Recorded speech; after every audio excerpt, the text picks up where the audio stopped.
and she was like, "Yeah, it's not completely inaccurate," and it just Oh my illustrates God. that this is like a year old. Like this meme has been going on consistently since Chris Rufo got into prominence. They'll just That's tweet hilarious. random pictures of Asian women, and they'll be like, "Lufo, like you need to do XYZ or whatever." Like, why do you have pictures of like strange like genital mutilating women on your timeline? It's just like it's a funny meme that he's like shared with his wife, and it's a bizarre crossover of tongue-in-cheek racist humor meets Can you, actual.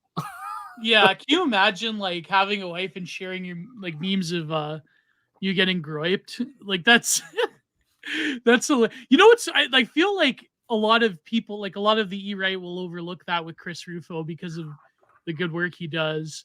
You know what I mean? Like he's really like one of the most effective people. Um I interrupted my look at Arsenis. I interrupted my Kino Casino for this. My God. Well, we kind of are like, nah, we're not like, you know. No, Oh, do well, not we make talk like drama today. I don't know. do No, not make that's that not. comparison. It's not. This is not a drama show. But sometimes it can be. The day we turn into that, the day the show is dead. Let's. What's happening on E-right Twitter? I used to do that meme with Lev where, like, it'd be like a game show, like, who's feuding now on E-right Twitter? Anyways, Yeah, this let's is not become that. yeah. Although he did get griped pretty hard by Molebug. That restored my faith a little bit of Molebug when he debated the foreign affairs guy on that one particular conflict that's going on. Which I love we it can when the get into a Atlantic little bit. Council is always on that show. It's fantastic, No conflict of interest here in this weird, bizarre ethnic cavalcade of foreign affairs and interests. You know what's funny? The only ethnic complication to Digital Archipelago is that I'm an Ellis Island. Well, I'm not an actual Ellis Islander. Okay. My mother's an Ellis Islander, and you're a descendant of at least half Ellis Island. So, well, no, not really. I mean, No, half my family came in the 1840s from the Irish famine, and then the other side, my mother's side's been here since like the beginning. yeah, no, but like with me, like my father's side has been here at least over 100 years in Canada. So, like I think before I think though it's entirely fitting for a right wing production of any kind of podcast to have at least one Brazilian on, and I think you fit the quota. So it's true. it all works out in the end, now doesn't it? Well, apparently, Hispanics can be radicalized, as we know. That's according to the media. So, They were saying that since the 2020 election, like that Washington Post article, multiracial whiteness, and I was like, they're not gonna let that drop. They're gonna use it again, and then lo and behold, something happened later, and it's just like, there's that phrase being popped up again about how the mini. I think the other time I saw it was in like the Atlantic or something. They were like white supremacy, but with a tan, and I'm just like, cool. So we've got like Jersey Shore Austrian Vader appreciators, just like, let's go. What a weird world to live in. They've been saying that since 2012 with Zimzam. So when you think about it, that was like, remember they would edit the photos of him. Yeah, to make him look lighter. Yeah, like that's real geosellers. Well, thank you very much. Another episode of Digital Archipelago. Please give deep. Open your wallets and give deep. At any moment, liberals can shut down their station. No, that was from Vice City. Remember? Yeah. I remember the Begathon on Vice City Public Radio. At any moment now, conservatives can vote to shut down our station. And lo and behold, in Florida, that could actually be a possibility now with Meatball Ron. Well, okay. You know what's funny? I don't know who. I think it was TR Hudson who texted me, and he sent me a YouTube link, and it was all of GTA 3's talk radio. Just what a beautiful GTA 3 coincidence. Was great with Laszlo. Yeah. Yeah. And I was just like, yeah, I'll sit down while I was because I was driving to church, and I was like, yeah, I'll go listen to like GTA 3 talk radio with Laszlo. It's better than anything else I'm going to find on my actual car radio. This is Donald Love, the owner of the station, and he was like this corrupt businessman. That was hilarious. No, but what is radio like in Texas? Do you have those evangelical stations that play 24/7? Well, you do on AM radio. Yeah, like that's the last place where you can find local news. There's like a Catholic Answers radio station that's not too far. Like when I'm driving, some evangelical stuff, and then just a whole bunch of like political talk radio. Yeah, And that's I all imagine that you'll so. find. But I mean, I don't bother with radio anymore just because like when I bought my uh I bought a used Honda Civic and it was just like, well, why not just use the aux cord option? Because my old car, my first car didn't have that. So it was like, all right, let's try and get this Rush CD that's been stuck in my car's CD drive for forever. Finally got it out. But yeah, so I don't bother Man, with radio anymore. Because like when I was in college, I would listen to it would be Rush Rush Limbaugh. Limbaugh in the mornings when he was on, and then say I had an evening class or we had speech practice or I had to go to the library or I had an evening class. It was just like, all right, we're going to go listen to NPR news on my way to college. And, that way Rush Limbaugh could prepare me with all the answers to their liberal bullshit in the morning. And I could just yell at my radio as I'm stuck in I-10 traffic on my way to university. That was my life for like 4 years. Yeah, in undergrad between periods, I would listen to Alex Jones when he was still on YouTube. And so like I'd be in the cafe and like just listening to AJ trying to study, even though I don't know, I was never good at studying in school. Like I'd have to go home. But yeah, man, Rush in the morning, that was great. Because one of our stations here in the AM picked up Rush Limbaugh. And then I would listen to him. I would listen to like Jerry Agar or like other people, Jazz FM 91. But conservative talk radio isn't really conservative here in Ontario. I was I like, mean, is there a Canadian equivalent of Rush Limbaugh or was there ever one? yeah, I guess like I don't know. I guess like Jerry Agar comes close, but I mean, there's like I guess there's like Jim Fanon, but he's like local to here in Niagara. But then there would be like John Oakley, but he's like a lib now, not like a lib now, but like he's I don't know, like conservatives here, like they're not exactly the Rush Limbaugh, but you'd have a few. I remember back like before Michael Corrin did his heel turn, I would listen to his radio show on CBC or whatever it was, and he was like somewhat, he was like approaching Limbaugh, but anyways. No, Mark Stein. I remember Mark Stein would fill in for Rush Limbaugh. That was always a treat to have Mark Stein on. But Mark Stein, like I don't ever pay attention to a lot of those guys. Like after Rush Limbaugh was like off the air because he had dying of cancer, I was just like, there's no really other point in listening to it because like you would get Sean Hannity on the radio, and the only good part of like when Sean Hannity had a radio show or still does is that if he wasn't actually on the air and it was his like backups, because his backups are way more based than Sean Hannity. And so it's just like, let's listen to the younger guys that actually have like a head on their shoulders versus all that Aquajet and CIA slob knobbing from Sean Hannity. Well, they're replacing Tuckler with Sean Hannity now. Yeah, I know that. Like, this is the end, I think, for Fox News in that respect. Right? Like, I mean, like we have to reaffirm that the 65 and over vote has to be firmly in the neocon position. Yeah, and there's just so much blood in the water for anything that's not Donald Trump. Yeah. Like there's a lot of reasons to critique him. Like I know, I have famously given Pedro Gonzalez shit for it, but I mean, like there are valid critiques of the Trump administration that he's done a very good job of. But yeah, but the thing with Pedro, he tweets so hard, it's like he's almost being paid by the DeSantis. I'm not accusing him of being paid by anybody, but it's very strange. Like you think he was with how hard he's going for him. Yeah. But like the polling has come out where it's like Trump's kind of clearly more now in the lead ahead of DeSantis since that CNN thing. And despite him spinning it, the CNN thing as a loss for Trump, it was more of a return to pure unadulterated Keno in my perspective. But that's just me. And so like everyone and their mother is looking for a replacement to run against him in the 2024 primary. Yes, we're talking about rank punditry people. Just like strap in. We're going to talk about elections for a little bit. I know it's a cool take. But sorry, you go ahead, Prudy. Finish. Oh, I was just like, did you see the Glenn Youngkin ad video today? Oh God, Glenn Lumpkins. I made that joke. I'm like, if the Chapo people wanted to get rid of him, like when he was doing the campaign against the critical theory, or what do they call that? Critical race theory. No, yeah, in education, they could have welled up their days as like, kids as millennials looking on Encyclopedia Dramatica, looking up Urban Dictionary. They could have called him Glenn Lumpkins. That could have been something like that. I funny, like, not even like Garbage Ape tweeted that, Glenn Lumpkins. See, like, I know the irony leftist mind better than they do. But what was I only watched people have a take on this video, but what's the campaign video? Is it for his re-election in Virginia? I don't know. That's the thing, is that he has this, and I'm just going to pull up what I tweeted, because I said zombie Reaganism is the proud sponsor of the 2024 primary. It's a 60-second ad about, it's overwhelming to contemplate the future. And he's got the presidential oath of office from January 20th, 1980, where he's got the Ronald Reagan bit there about, it's such a difficult thing. I want to be the successor of Ronald Reagan.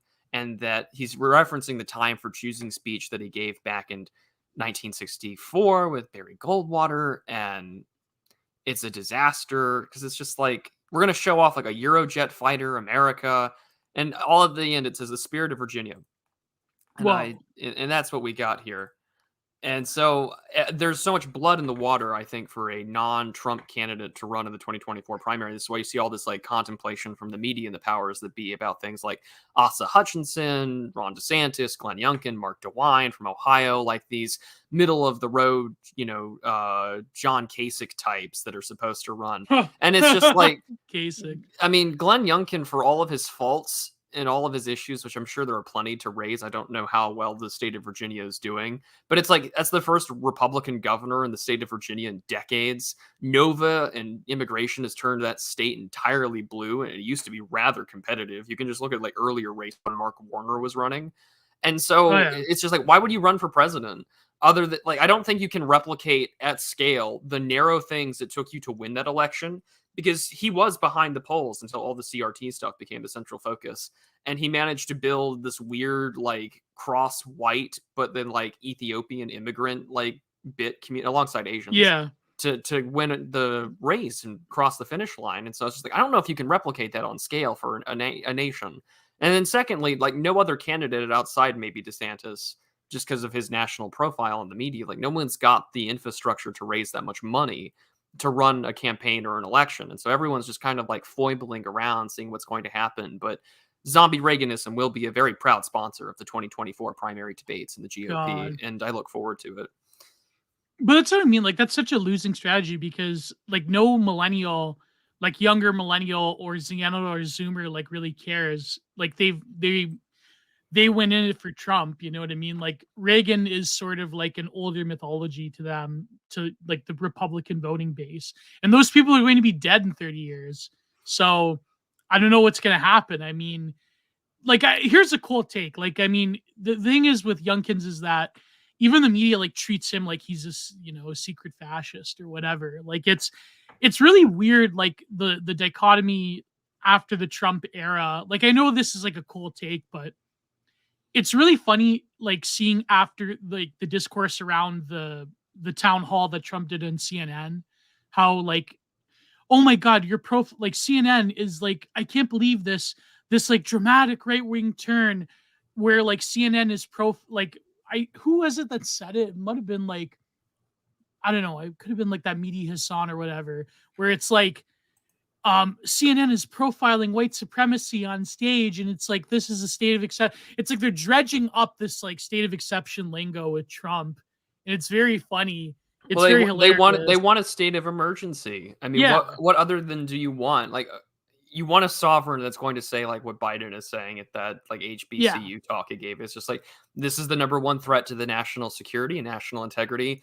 State of emergency has been declared, like, and then the state of exception means like no more white politics. Like, like that seems to be the end goal. Because like, it doesn't matter that Glenn Youngkin is just like had his lieutenant governor more or less come out of the woodwork and be like pro reparations during the campaign. Or like even the more normie, sort of related John Kasich. Like, I think someone in the chat mentioned about him, like, you're evil if you don't go to a same-sex wedding. And it's just like, well, call me evil then, fellas. But like, it was bizarre because even Mitt Romney, who was labeled a fascist, a slave master during the 2012 election, got rehabilitated. The same way George W. Bush Binders did of rehabilitation. Women, Gilead, Yeah, right. And so it doesn't matter if you are like the most, normie friendly, generic, boring club for growth, chamber of commerce Republican in 2023. The moment you run for higher office, you are a fascist. So, but that's what I mean. Like accept it. Romney, yeah, like Romney, he like really like just soiled the bed in like the Trump era, like going in public and being like, Black Lives Matter. This president's uniquely, and it's funny because like all Trump tried to do when it came to specifically African Americans, like all Trump did was like try to bend over backwards. Like I think he should have sent in the National Guard. I think everyone on the right thought that, but I mean, it would have been an optics failure. But I think in hindsight, I don't think sending the National Guard would have been an optics failure. We did the same. Clinton did the same thing in 1992. Yeah, and Clinton was the first black president, remember? Absolutely. Yeah, that's what people called him. Like that was Bill Clinton like locked up more black people than like anyone in I wouldn't say human history, but like he, because like, well, he locked up he America. Made the streets safe. Yeah, but that's this is the fun thing about when people say go back to the 90s. You can't go back to the 90s. The only thing about the 90s that I would love to go back to is to 1990s incarceration rates. That and the Y2K aesthetic, of course. But no, I mean, I don't know. Bring back my 90s, cup design, generic cup design. Bring back 90s new age cafe jungle music, in the background. I don't know. Bring back my 1995 university scholarship to the University of Warwick. Bring back 90s. I know. Listen. I know I had this rant on my Telegram, which you all should be following, by the way. Giant Productions, but I had this rant about nostalgia, about like how even like nostalgia for 80s 90s vaporwave is sort of like gone. But anyways, yeah, my point being is that it is funny how the discourse around in America, by voting for a president, you could be harassed by the state and you could be put on like lists and you could be doxxed by Antifa, and it's like, to me it's like really crazy. It's insane, actually. Like a president that was elected is the shelling point for demonization. Like that. Like I feel like as much as we've said it, it really does hit as like uniquely insane. You know what I mean? Like that's never happened before. I mean, this happens in like third world countries. You know what I mean? But in America, it's like the fact that there you go. Please, I need more subscribers. I want to get to 2K like Prude. So, but you know what I mean? Like it's uniquely insane to me that the fact that like a sitting president, not like just voting for him can, potentially set you up for ruin and unpersoning. It's like, I feel like it's a banal point, but it's a point that needs to be expressed because of how insane it is. Like, I mean, when you really think about it that way, it's like, I don't know. I don't have any words, Prude. But I mean, it's not just this. Like, I know that things are bad here in the US. I mean, they're not nearly as bad as in the UK, where a podcast hoster gets arrested for inciting division. Yeah. But I mean, it doesn't have to be just voting. It also has to be like, what are you a supporter of in this respect? I mean, the FBI has visited pro-life activists. Did you see that woman, the two women? Yeah. And the FBI agent in that video is not the first time that she's knocked on people's doors trying to find out more people about them, who they are. We also have, congressional whistleblowing stuff about January 6th that, has led to Congress people accusing others of having like private Twitter accounts that are their alts. Remember, everybody, for the longest time, Mitt Romney also had an alt, and so does AOC. That's where the great name Pierre Delecto comes from. But at the same time, you've also Pierre got Delecto Groiper. Is that an actual account? If not, someone should definitely do it. Someone should make. What did Romney do in his alt account? Was he just a lurker? Like, what do you? Nobody like tweeted 3 or 4 times. Like this is like old. This is like from 2018, I think. This is like after he ran for Senate. Pierre Delecto. I remember he said like I felt like I could hide, and it was very fun. I remember he said something like that. Yeah. Mitt Romney has a it's from 2019. This sure looks like Mitt Romney's secret Twitter account. Updated is meet Pierre Delecto. He's got a little loin voice. Yeah, just like fellow lone voice of reason Hafner, James Comey, who's the owner of a secret Twitter account.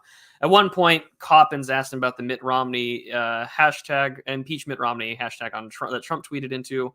And then he's got his little Pierre Delecto about don't ever read the comments ever, just saying that it's better to be loyal to principle than to a person. It's a very weird time to back then. And now we just kind of accept that everyone's got their own disgusting alts that they have to lurk for. But yes, Vulpes, the left has gone insane.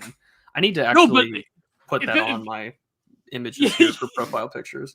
No, but like if you have an alt, right? Like why couldn't he like really just go off the wall with like posting against his enemies? Like why wouldn't you, like the way that AOC did, like she called someone a C word, like was that real, by the way, that AOC alt? Or was I'd imagine so. Like, look, if I were a member of Congress and I wanted to like definitely crap on people, you definitely know I would have an alt as a congressman shitting on my enemies or organizing in group chats to gripe on other, political foes and back channeling with like the Young Republicans Club to do it. Like I would. So why wouldn't that be wouldn't that be real? You'd have some heavy hitters in your Discord group. Absolutely. So but then you find out it's like a politician. Right? Like, oh man, the left has gone insane, as they say. We need a prude version of that. Yeah.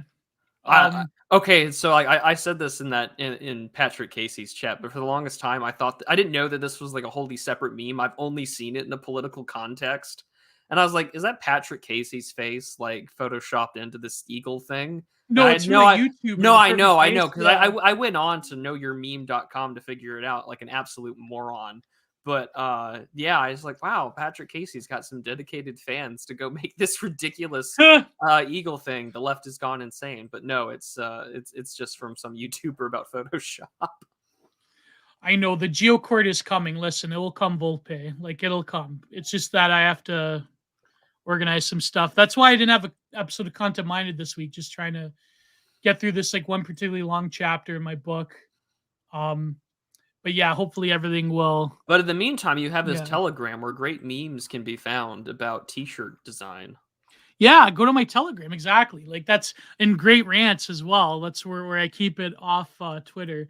So, but anyways, yeah. So we should get into a little bit more of the news before we get into Baudrillard. So, what else? I mean, I talked about it in the paywalled version of last week's Content Minded on the canceling of Chomsky, but not really the canceling of Chomsky, because they're really speaking of are they canceling Chomsky because he was on like the Epstein list or whatever? No, see, they're reviving, like they're trying to there's this tweet that my good friend Tucker Marks she shared from Carl Bijer about like how I could imagine, like what was the tweet?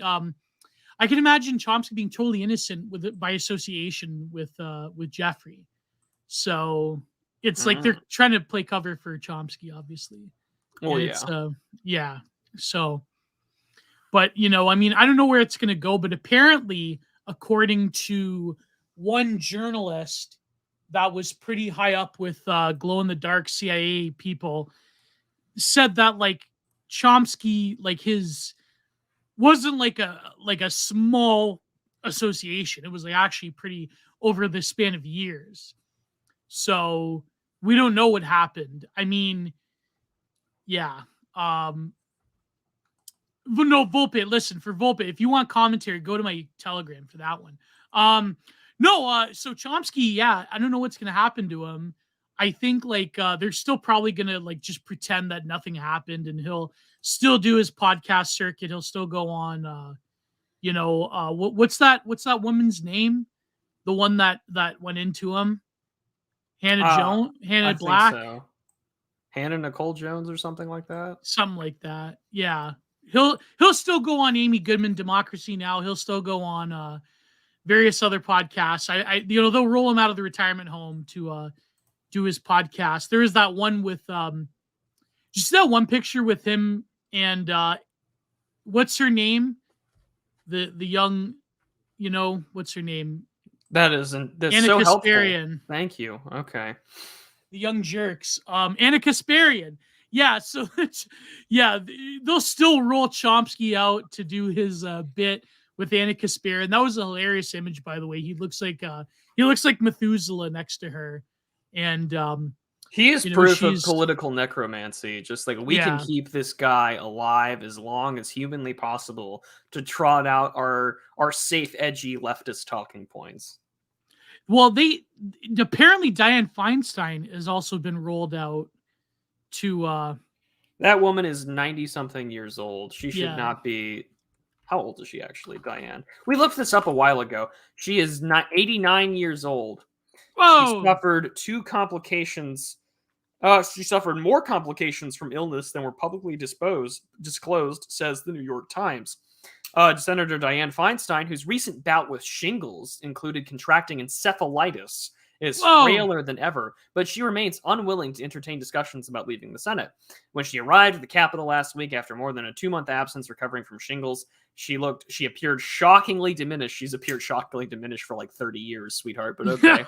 Miss Feinstein's frail appearance was the result of several complications after she was hospitalized for shingles in February, some of which was not publicly disclosed. The shingles spread to her face and neck, causing vision and balance impairments and facial paralysis known as Ramsay-Hunt syndrome. The virus brought on previously unreported case of encephalitis, a rare but potentially debilitating complication of shingles, according to 2 people familiar with the senator's diagnosis, but spoke on the condition of anonymity to describe it. Characterized with a swelling of the brain, post-shingles encephalitis can leave patients with lasting memory or language problems, sleep disorders, bouts of what a convenient way to describe the problems that she already has as an 89-year-old senator whose staffers are literally on point to escort her around no matter where she goes so she doesn't talk to the press.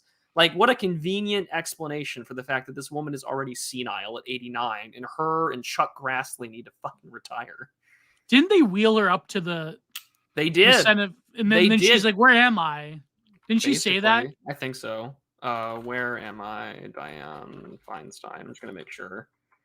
I can finally hit the wailing wall. Fact check on where am I, Dianne Feinstein, quote. She said something like that. It was like, where am I, or something, or it could have been just like a Fox News person. Fox News says I haven't been gone, after a 3-month absence from Congress. But yeah, let me go find the more recent Dianne Feinstein. But about Trump, that's what I remembered though. Did you see that tweet from our good friend James Kirkpatrick? Do you see that one? No. Which one was it? I probably Let me look it up. Okay, you look that up, Prude, about Dianne Feinstein, and I'll look up. But here, just share the screen real quick, because this is what we're dealing with. Go. Look at that. Whoa! Just look at this crypt keeper shit right here. 2 Democratic senators rolling her in, and one that vile Chuck Schumer. Just look at this, California old guard that just needs to go. That's like I can hear the Slayer song "Dead Skin Mask" in the background. Like it's that's crazy. Why is Chuck Schumer? He always does he have a humpback or something? Like, why does he always he like glowers over? Like he's always got that I don't know. Like he's got certain stereotypical features to fulfill. No, but okay. Apart from that, I mean, I wasn't even thinking about that. But he's a weird guy. He's got a weird gait. He's got a very weird presence. I don't know. Do you remember when they tried to sell him on being a normal human being, where it's they share this ratty apartment in DC? Do you remember that one? It was yeah, and it was Well, but it's they've done this stuff before. I remember in I want to say it was right after 2016, before the progressive blue wave of what we have now with the Squad and all that. They were trying to market themselves as well, we're going to embrace the spirit of FDR. We're going to have a new deal, a new fair deal, or a square new deal or something like that. It's just what are we doing here? Yeah. No one gives a shit about FDR anymore. No one does. I'm sorry. The modern left does not care about FDR. If you bring up FDR, they're just oh yeah, Japanese internment camps. It's an absolute mess. They don't even care about Cesar Chavez anymore. Was Oh that his yeah, name? The union leader? yeah, the union leader who was like anti-illegal immigration because he didn't want the wages of his fellow workers to be depressed. Yeah, the Zoomers that vote Democrat, I'm sure like they don't care. Like they don't even know who Cesar Chavez is. That's how poor their education is. I'm getting distracted by Tavares trending. I hope they trade him. I hope they trade him with Matthews. Anyways, no. Speaking of Florida, at least I wrote that in my article. By the way, I published this article on the Toronto Maple Leafs this Monday, and I had this line about how their misfortunes in Florida against Meatball Ron's favorite sons in the Florida Panthers and the Tampa Bay Lightning. And I mentioned how like Meatball Ron, he let the hockey teams not wear if they chose to, and I believe a lot of them didn't. They have like this pride jersey, like they have these warm-up jerseys before the games that they wear once a month. And Meatball Ron's like, you know what? If you don't want to wear the jersey, don't wear the jersey. And I believe most of the Panthers and the Tampa Bay Lightning didn't wear the pride jersey. But of course, all the Canadian teams, it's like, wear the jersey, bigot, wear the jersey. So, yeah. Anyways, here's the tweet by James Kirkpatrick. No GOP candidate can win in 2024. All national institutions are built explicitly on making your life worse because you're white, Christian, conservative, all three. Laws are arbitrary. Foreigners have more rights than you do. You do not have a country. So what now? And of course, I was actually surprised at the constructive feedback. So Murder Maid replies, unless people are prepared for violence, they're not. The only answer is bunkering down with family and friends. Make yourself anti-fragile and wait for things to fall apart. Although I don't know if that's an effective strategy. But what do you think of Sylvia is the best character. I like Sylvia. Anyways, what do you think of that tweet? I mean, it's accurate though. It is accurate. I mean, I think like if the Democrats win in 24, I know like every election since at least Bill Clinton, people have had this like state of exception mindset. I make pretty good meatballs, by the way. No, but like they always say like, this is the last election. But I think that if the Democrats win in 24, then there will be effectively no more rule of law in America, in my opinion. Or free association, which, I mean, you haven't had free association since the 60s. But anyways, go ahead. I know James Kirkpatrick's a black pill dealer, but he's our black pill dealer. And I think like his analysis is more right than wrong. So actually, there are two black pill dealers that are worth listening to. It's James Kirkpatrick and Morgoth. Yeah, those are the two that you really need to pay attention to. We have to talk about Kirastama. Or let's do the AA voice. Kirastama. Our favorite, and the 5-time champion of the Richard Spencer lookalike contest, leader of labor, shadow prime minister Keir Starmer. I love him to death. Is she the shadow prime minister? Yeah, he's the leader of labor. The Tories are in charge, which makes him the shadow prime minister. Who's the woman that was the other one? The one that recently got kicked out. I don't pay too much attention to like the internal politics of Britain. I barely have enough time to pay attention to my own country's politics. But the thing that he mentioned, like this is the thing, is that the institutional stuff that made 2020 possible has been like, we know what it was. Like you made extrajudicial changes to election laws in key states that would enable ballot harvesting in ways that would ensure easy collection of wins. Oh, Liz Truss, that's true. That was the prime minister. Truss. Yeah, Truss. There was a meme about her that Morgoth shared. Meghan Markle's the secret leader of the Tories. Meghan Markle's the third woman. There you go. The third, not the third man. That's true. Diane Abbott wasn't she pretty competent? No, she was the Black Labor Party leader that got thrown out for saying racist things about people, and she crossed the third rail about talking about issues about like Jews in the UK, which of course she was the Patrick Little coalition. Right? Yeah, the Patrick Little strategy. Labor in the UK remarkably has this like really weird history when it comes to like accusations of anti-Semitism. That's why they like had to silence Jeremy Corbyn. It wasn't because like he was the Bernie Sanders of that area, and that honestly I think the UK at this point would have been better off under Jeremy Corbyn than anybody else. But like, They should have picked Galloway to be the leader of Um, Labour. That'd but be yeah, amazing. they got rid of his ass real quick, and so his like Yeah. shadow is all but gone from UK politics for Labour. But the thing I was getting at with there was a meme that Morgoth shared where it shows like this guy with a mechanic. He's looking under the hood. He's just like, "Oh, mate, your car's all trussed up. It's all fucked. We're gonna have an election soon." Oh, sorry. Look, he said, "I love the gay guy." Who's the gay guy, Prude? Oh, fuck What? you. Prude is not. I thought that was funny. I keep interrupting you, Prude. I'm sorry. How is he gay? Listen, this man has slung more. I don't have time to deal with accusations of homosexuals by petty homosexuals to begin with. AccuRennerX is a great guy, but it's just that I don't know. Well, he should drive his Acura off a fucking cliff to start off with that shit. No fat posting. Oh God. Anyways, Jesus go ahead, Prude. No, man, you're spicy today. Holy crap.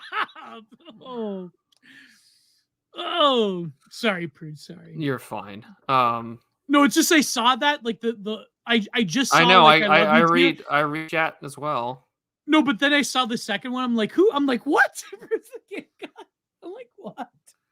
Oh. The only gay guy right now is Richard Hanania shitting on our friend Alaric on Twitter. Oh, I didn't see that. It happened just now. So make your point. Make your point, Prudential. Oh, well, that's the other thing. That's his own phenomenon is interesting because I got one of those notifications where it was like someone you followed is subscribed to Richard Hanania. See 114 subscriber exclusive tweets, and I was like, I will find this mutual and I will redact him, and it was just awful. But he's Richard Hanania is like in the same way like Steve Saylor, where he'll tweet about like obvious racial statistics and noticing, but like he hates his right wing audience. And so he has to like shit on white working class people anytime. And so what happened to Alaric is that Alaric did a little thread about like the light beer situation and all of the like LGBT advertising that comes with like Anheuser-Busch, Miller Lite. Ford is now doing something that's pretty gay. And so he did a thread complaining about it and illustrating like how this stuff works and what that means for the culture and why it's denigrating to the people that normally buy this stuff. And Richard Hanania goes and quotes tweets and goes like, oh, like the real Alaric, sacked Rome and did all this. And now the modern day and variations just bitching on Twitter. And I'm like, this disgusting, byproduct of inbreeding is just here thinking that, this is the way to tell everyone else I'm one of the good guys, It's physiognomy is just the proof of all things. I have to do that. That's a good idea. I should do more shorts on Fish Tank. But you had a point before about James Kirkpatrick. But Hanania is interesting in that I think he wants like the closest approximation of like a liberal NRX to the right wing. It's like never gonna happen because people like that have no inherent belief in a higher metaphysical truth. I think that I'm automatically suspicious of them when it comes to right-wing politics because a lot of the grounding in the right, at least for a time, has been in a lot of trans-historical truth. So when you don't believe in the capacity for trans-historical truth, then I guess people accuse me of that being a it would be like this. It would be like imagine if Scott Alexander's State Slurs Codex or whatever. Imagine if he just had like a raging hard-on for hating like working class whites, and like that's Richard Hanania. Yeah, pretty much. Although, I know that like ZHP hates Scott Alexander for being a coward. For a variety of good reasons to hate Scott Alexander. Oh yeah, there's tons of good reasons, but it is funny how Hanania I think is like. He's more contemptible because he does play up like the fedora tip liberal aspect of his personality. And it's just like, but anyways, yeah, Richard, from a man who's more closer to us in our hearts, James Kirkpatrick, I keep interrupting you. Oh, he's absolutely not wrong about what 24. About 24. The thing is like the things that enabled 2020 to happen are identifiable, legal to correct. There are avenues if you actually have the will to change them. And I don't think that they ever want to. Again, it just falls back into the beautiful losers complex. Like, I know Ronna McDaniel had said that she wanted to do something as the RNC to combat the ballot harvesting, but I just don't see the feasibility of her plan. And I would need to maybe write up a more serious assessment. And yeah, I'll probably do that. That'll go on Substack, but I'm just not inclined to believe that that's what's going to happen. Like right now, any sort of power that you can attain will have to be locally, and you're going to need to, like, people really do need to study 19th century American political machines. Like Boss Tweed is like, everyone talks about Boss Tweed and Tammany Hall, but like the byproduct of his existence is because political rivals and operatives got rid of key judges and key election board staff in his area in order for this thing to exist.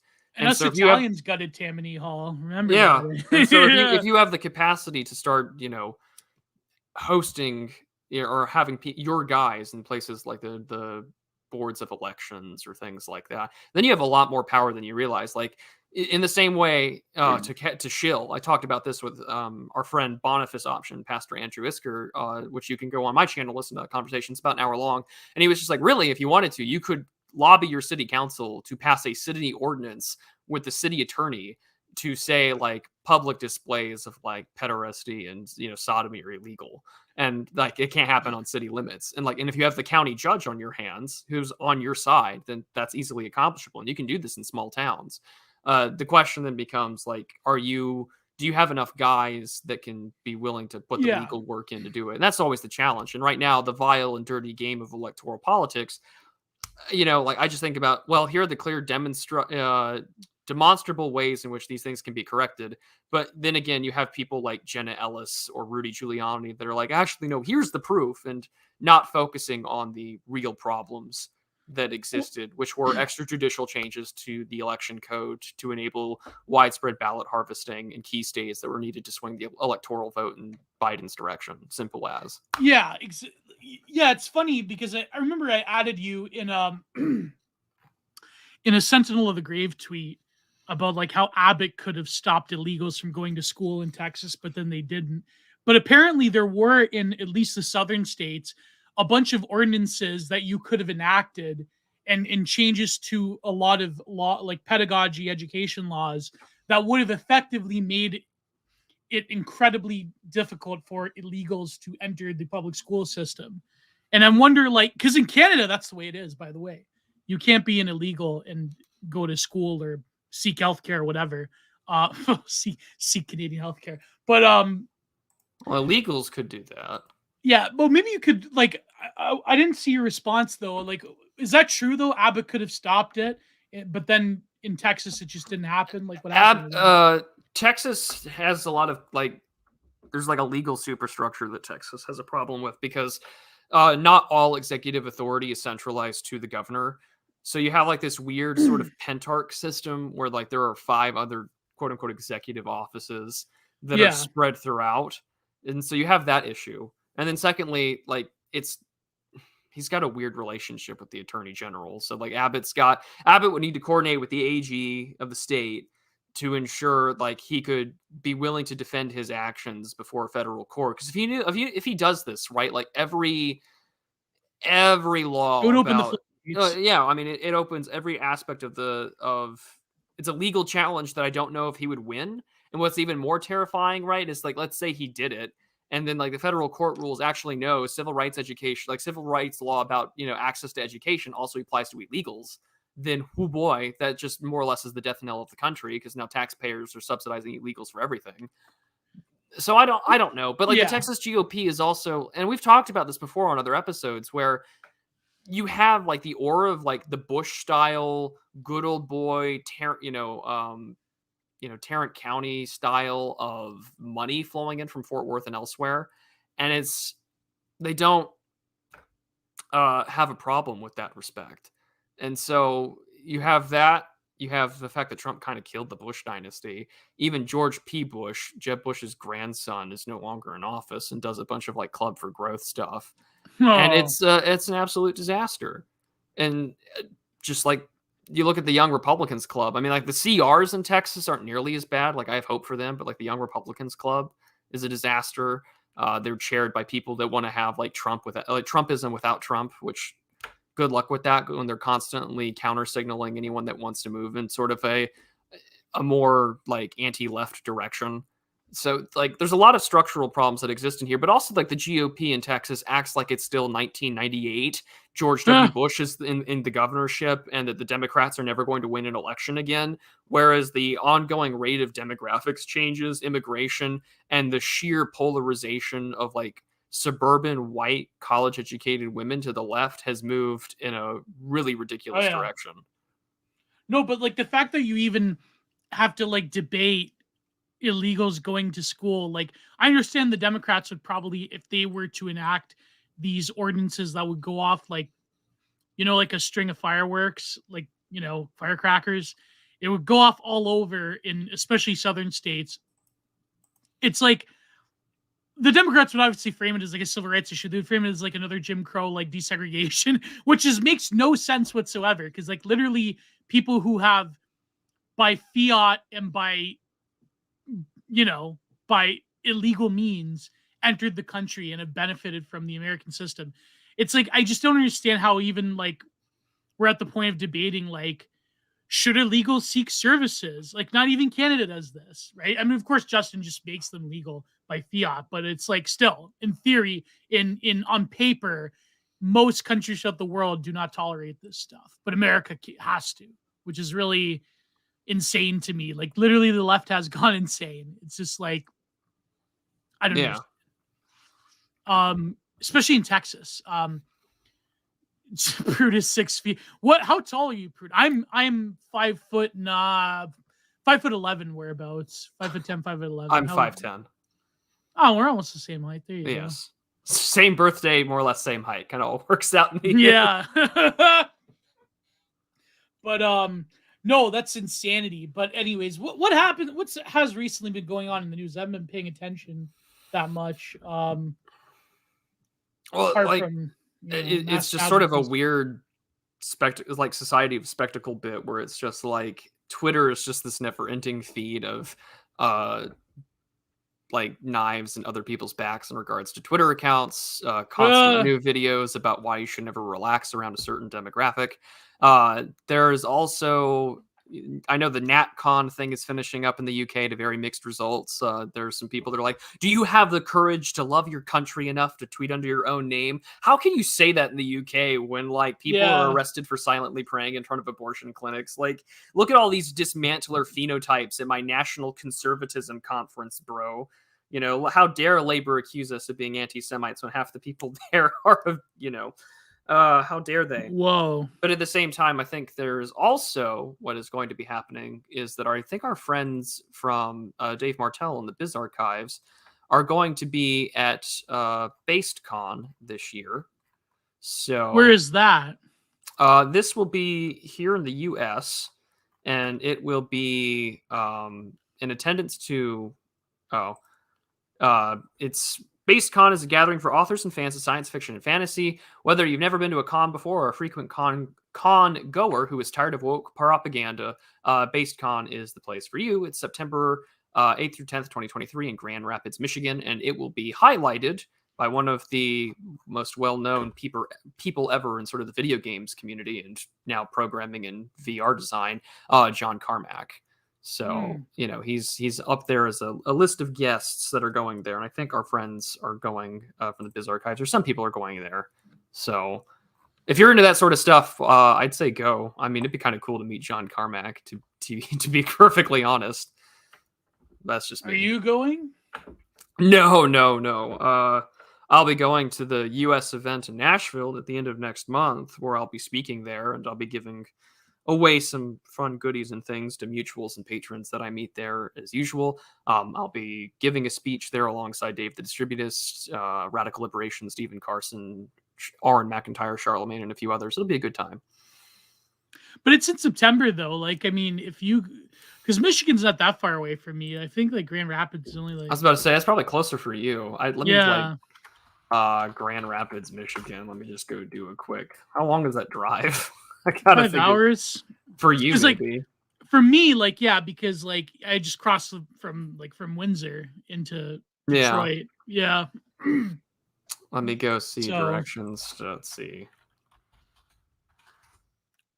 That's a pretty interesting one there, Dino. That's pretty interesting. super chat. But anyways, yeah. So that reminds me of that reminds me of like what we're talking about with Baudrillard. There was something that Yuli said on Twitter. I know. Listen, okay. Listen. I know you people don't like Ulysses. Okay. I know you people don't like Ulysses, but he does have a lot of bangers. Okay, he's a smart guy. Sorry, I don't mean to misgender. He's a smart they them. Okay, he's a smart they them. Oh I'm Lord. not gonna disrespect him, but he had this. It's so hard. It's so hard. Ulysses, it had this tweet. Oh geez, that's like a 16, 17-hour drive for me to go to Grand Rapids. Oh man. God, that's a day trip. Well, it's not a day trip, but that's close to a day trip. But yeah, so Ulysses at a oh god, and the chat's roasting right now. Ulysses had a tweet about like the fact that like post the the state of exception that we were under for 3 years, that in a way like people were, he said, Ulysses said it was a very philosophical event that we were caught in this like universal event of like the whole world in this state of contemplation, that we were like forced to be with ourselves for once, but also that after a while, like time becomes a series of events. It's sort of like, here's your new character mission on the timeline, and all of reality becomes this way. And it's like we can truly feel like this cross-cutting between like real world events and the way that like time is sequenced in a video game, for instance. And it's like that's like really goes to my article I wrote at the beginning of the year about like how the the CVidian era, how that really instantiated this internet time presence where now we can feel like the sequence of events going by in real time, but time itself has become like meaningless because like again, that's the phrase of internet time. Internet time is constant. It's being logged on all the time. When you wake up in the morning, there are people going to bed. There, when you yeah, exactly. And of course, Volpe, like as you know, I cited The Scent of Time by Byung-Chul Han in my book. My book too, but like in that particular article, how the way that we can feel this internet time being 24/7 all the time online is truly I think like after the previous 3 years we can like it became real to us. Because everyone was forced online. I feel like Fish Tank even is like an extension of this. The fact that people can observe people 24/7 truly through live stream, and like, there really is no distinction between day and night, and it's constant, it's ever present. The viewership count and the chat picks up and has like descends and rises and runs, and I feel like there is something to it in that now time becomes sequential in a different way, and that we're aware of the fact that there's people online all the time, that like we have friends across the globe that are in different time zones, that like in the UK right now it's like almost at nighttime, and it's like here it's like in the afternoon. It's the rhythm is something that is perpetually collapsed in and itself now, and I feel like to experience that shift in time is truly something. It's something that Baudrillard even talks about, like in this essay he wrote in, I want to say, The Ecstasy of Communication, 1983. 1983, man. I thought he wrote it before he died, but that was another essay. 24/7 Digital Archipelago when? You know what? Episode 100. There you go. We'll try to. We'll try and do a 24-hour stream or something like that. Oh man, we gotta write that down. Actually, that can be... I got it. I'm sure someone would keep us to that promise. But I have someone that will call my ass out if I ever repeat a Frog of the Week on Prudent Observations, because he keeps like an Excel spreadsheet. He's a patron, but he's just like, here's the Excel spreadsheet, dudes, and it's just like, oh well, oof, I better keep track of that. So yeah, episode 124-hour stream. Oh man, I haven't done something like that before. But okay, cool. No, that sounds awful. Well, someone's speaking the truth. It sure does. Oh yeah. But how many frogs are there you could do? Well, there are over 5,000 species of frogs and toads, so I will run out. I There will you be go. long dead, or the show will be long over before I ever run out of any frogs or toads to go over. But there was this point about in this essay that we're gonna go through. I mean, it's a like short 10-page essay. I don't know if you have Yeah. to put it up on screen, but one of my Oh favorite yeah, we got phrases. it. Sweet. But one of my favorite things, I think it's on like page, like it's at the end of page 4, where like the realization of a living satellite in vivo in a quotidian space corresponds to the satellitization of the real, or what I call hyper-realism of simulation, the elevation of the domestic universe to a spatial power, a spatial metaphor, with the satellitization of a 2-room kitchen and bath put into orbit in the last lunar module. This very nature of the terrestrial habitat hypostasized in space means the ends of metaphysics. The era of hyper-reality now begins. What I mean is this. What was projected psychologically and mentally, what used to be lived out on Earth as metaphor, as mental or a metaphorical scene, is henceforth projected into reality without any metaphor at all, into absolute space, which is also that of simulation, which is basically Twitter 24/7 at all times, where everyone's mental fantasy, everyone's metaphors or ideas Yeah. are right in front of you at all times to be pronounced. Where I can see people tweeting about how Richard Hanania is about um, what Pinocchio would look like if he never escaped the land of toys, and instead of turning into a donkey, is to be taken advantage of for the rest of his life. And so, like, that's a metaphor that exists in like a mental, metaphorical space, which now exists open out on Twitter for everyone to see, apostatized both in the digital and in the real, as we constantly live in this never-ending 24 hours a day, 7 days a week, 365 days a year cycle of spectacle that is hyperstition, hyperreality on Twitter Yeah. right here, right now. That's You why, can like, even it's the ecstasy of communication, as he describes it himself. yeah, you can even do things that could affect people's lives across the internet, like giving me a super chat, which I saw another one. So please, please give deep and give well. At any moment, YouTube could pull our show. No, I'm not gonna, knock on wood. So do you want? Let's go from the top. It's only 10 pages, but Yeah, like let's go for it. 10 pages is probably 2 hours for our show. So the Ecstasy of Communication. And I believe he quotes from a previous work of his. Let me go down to the citations. It is from, oh yeah, the System of Objects. That's right. He wrote in the mid 80s, if I recall. I've given up. I like this bit from Bindit in the chat. I've given up on time. Don't know what day it is. I'm just swinging like Spider-Man from event to event. Yeah, exactly. That's all of us now. That's all of us. I mean, I feel like when you have a career where you live on the internet, it's sort of like you could feel it even more. But I don't know. That's me. Um, there is no longer any system of objects. My first book contains a critique of the object as obvious fact, substance, reality was value. There, the object was taken as sign, but as sign still heavy with meaning. In this critique, two principled logics interfere with each other.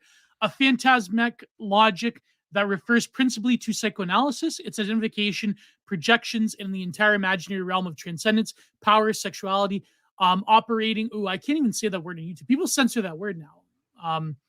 Operating on the level of objects in the environment with the privilege accorded to the house/automobile access, immanence, transcendence, in a differential social logic that made distinctions by referring to a sociology itself derived from anthropology, consumption of the product of science, differentiation, status, and prestige. Behind these logics, in some way descriptive and analytic, there were already the dream of symbolic exchange, a dream of the status of the object, and consumption beyond exchange and use, beyond value and equivalence. In other words, a sacrificial logic of consumption, gift, expenditure, dispense, potlatch, and the accursed portion. So, to explain to this, okay, so let me explain a little bit.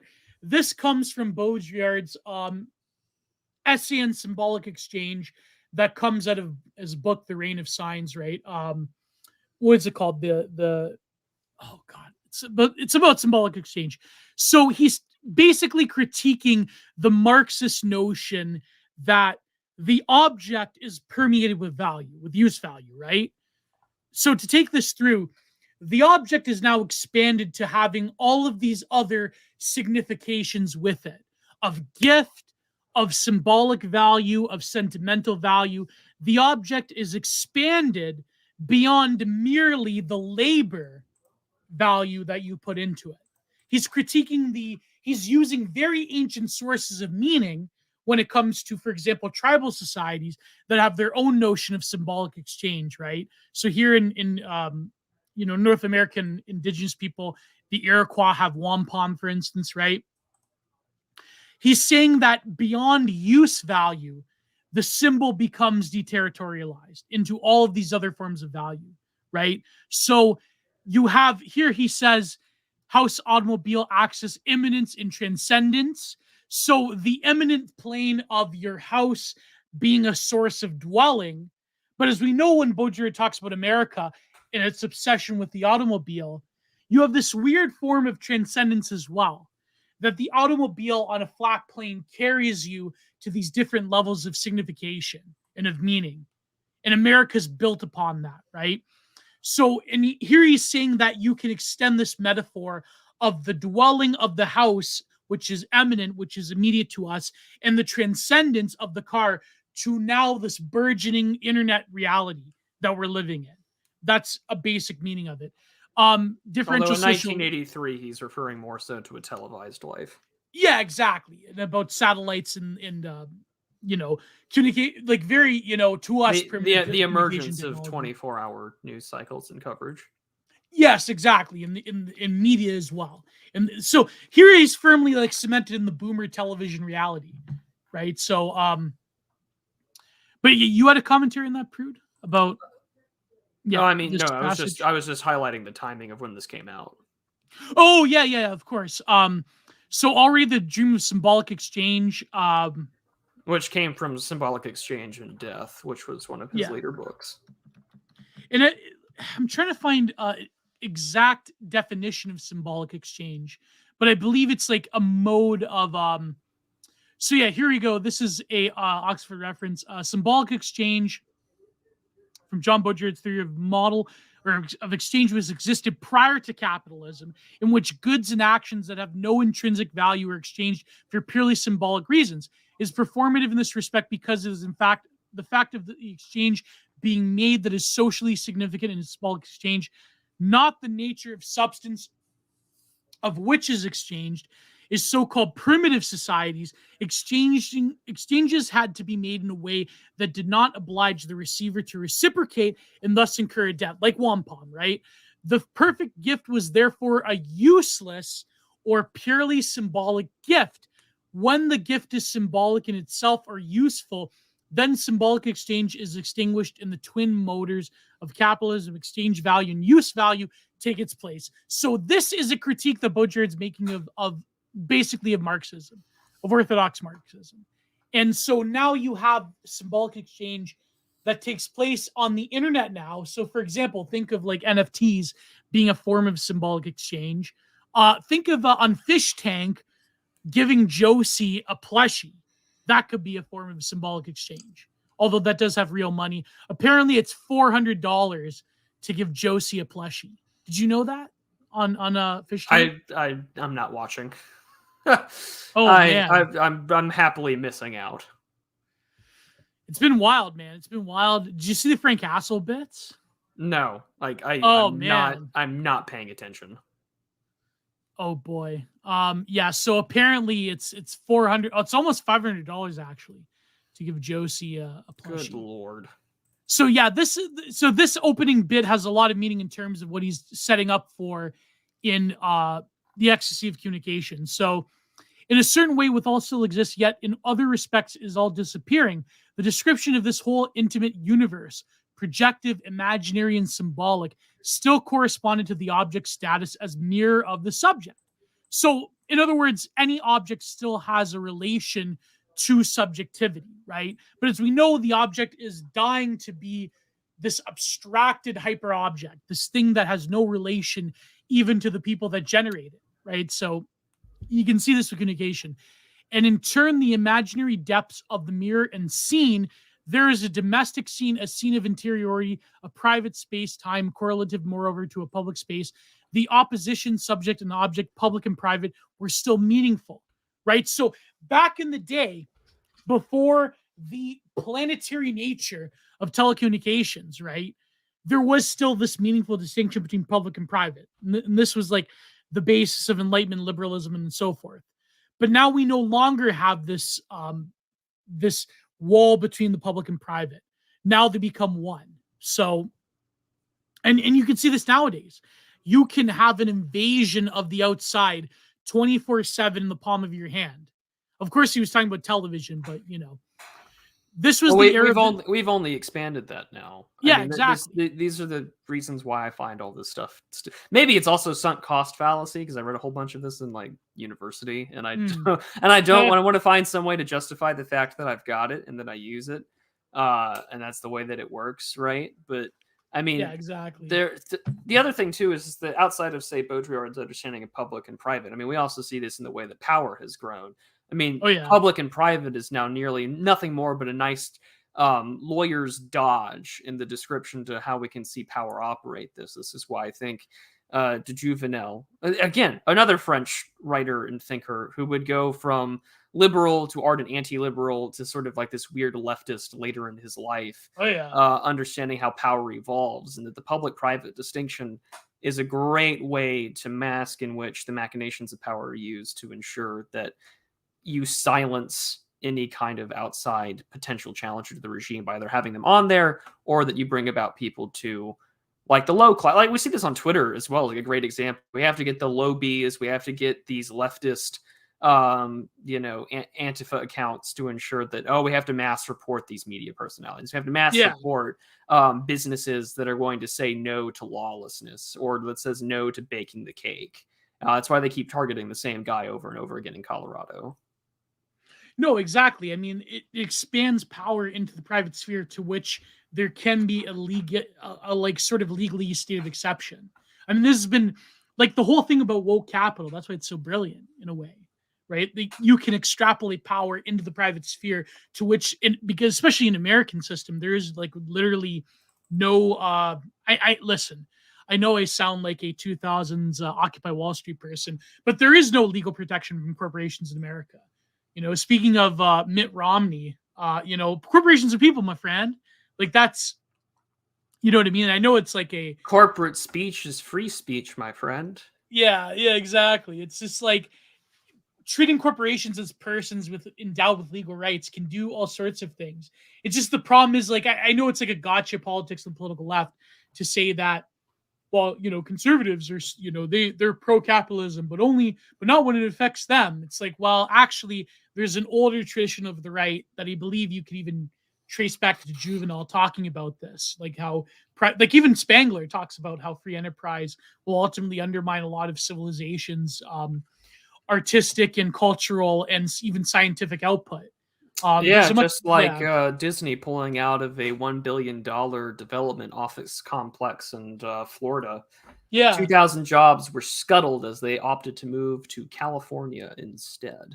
There you go. Like, it's just like, there's an older tradition, right? Like, the problem is that when a lot of these, like, millennial irony leftists, what they do is they'll look at conservatards in the from the 80s onwards, the Reaganites to the zombie Reaganites, to make their point, which is ridiculous, obviously.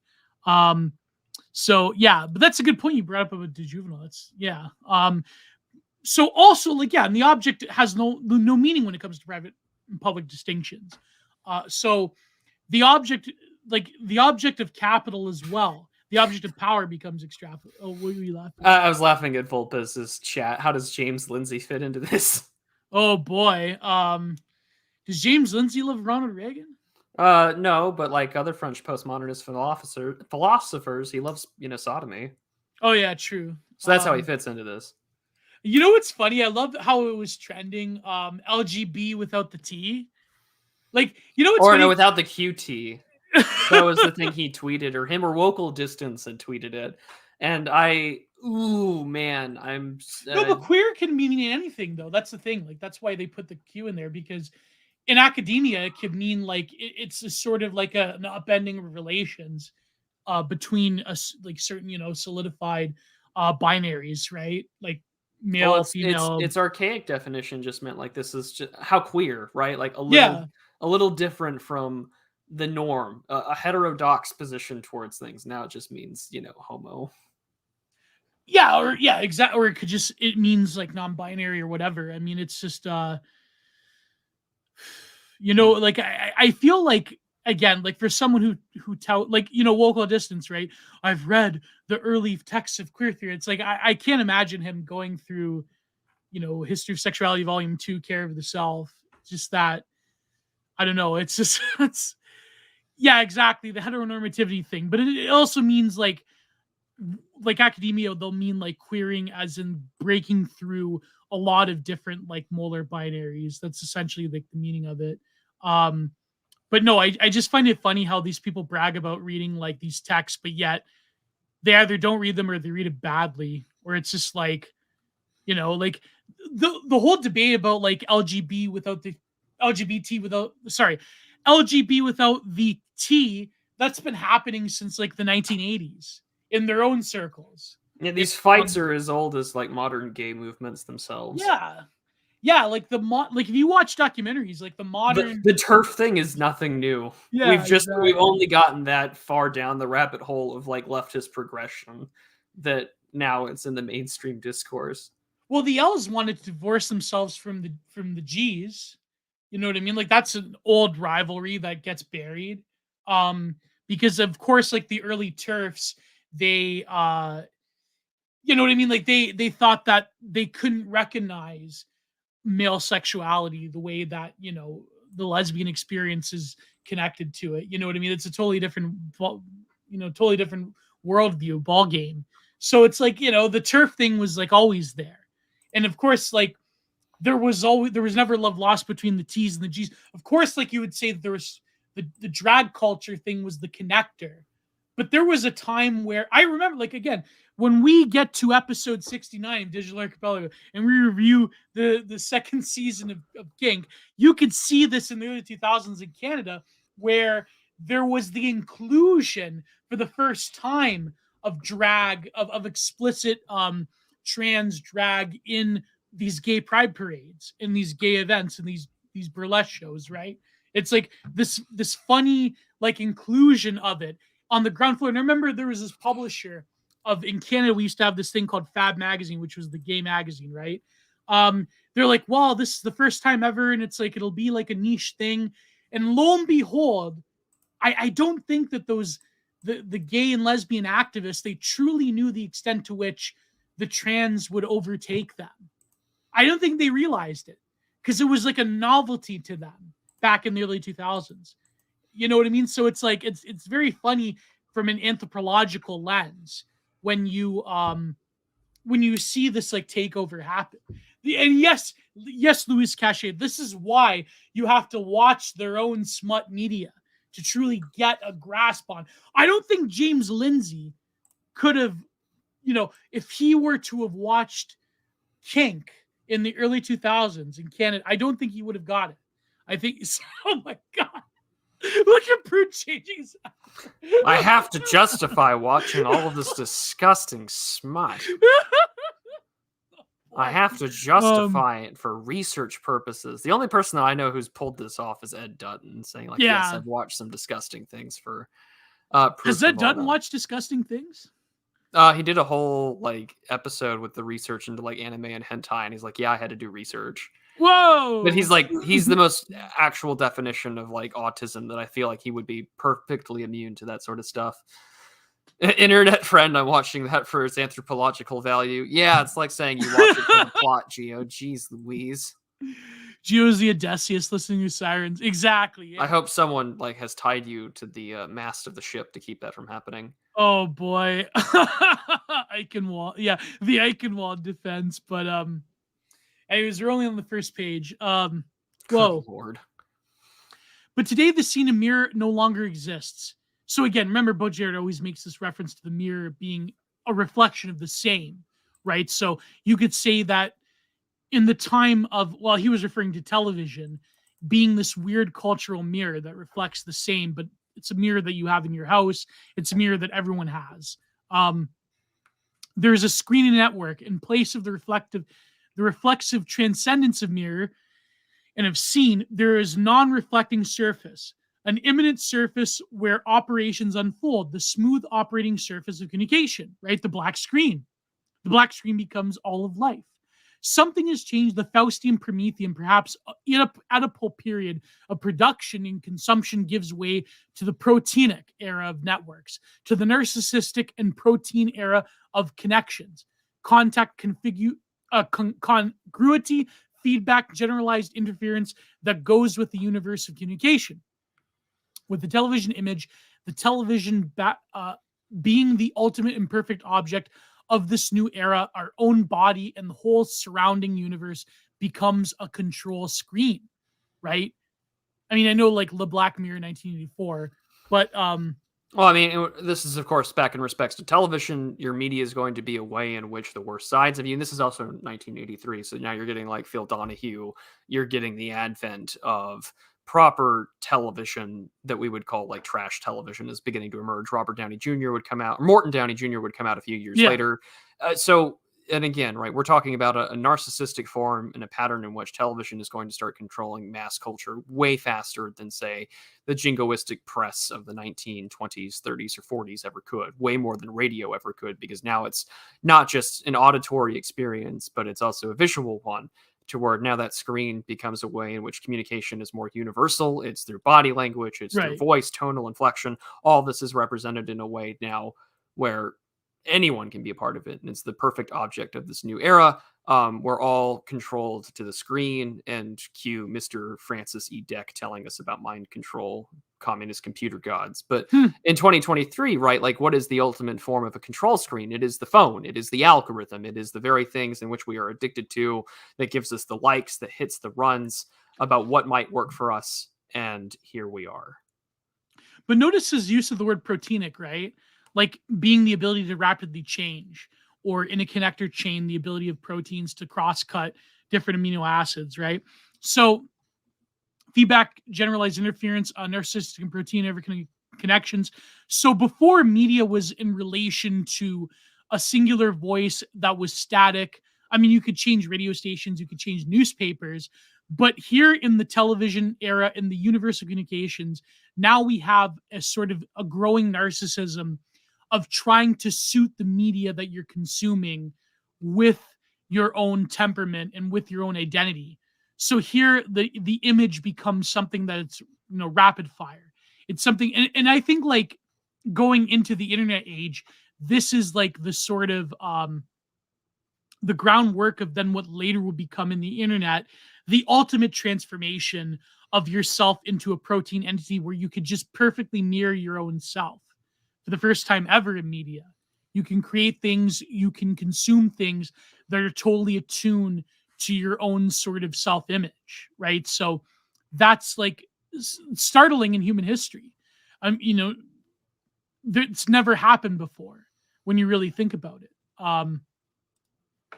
If one thinks about people no longer project themselves into the objects with their affects and their representations, their fantasies of possession, loss, mourning, and jealousy, the way you would with a theater production, right? For instance, the psychological dimension the has kayfabe of Twitter drama.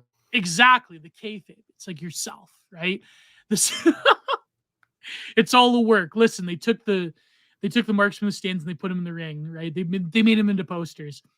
The psychological dimension has, in a sense, vanished. And even if it can always be marked out in detail, one feels that it is not really there, that things are being played out. Roland Barthes already indicated that this some time ago in regard to the automobile. But little by little, a logic of driving has replaced a very subjective logic of possession and projection. So no longer are you traveling in a sense, in sort of like the way that you would travel before, in an intuitive sense, where you had to give your full being into it. Now it's a series of point to point. Now you are increasingly detached from the very functioning of what you're doing, right? So for instance, people don't read anymore.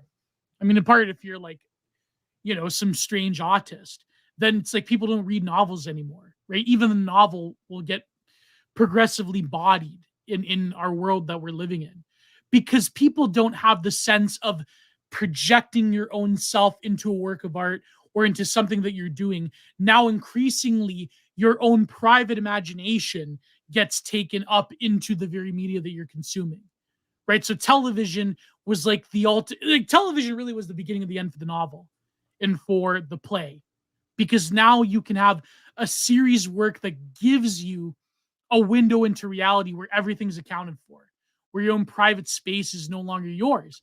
And like, it's funny because I think it was our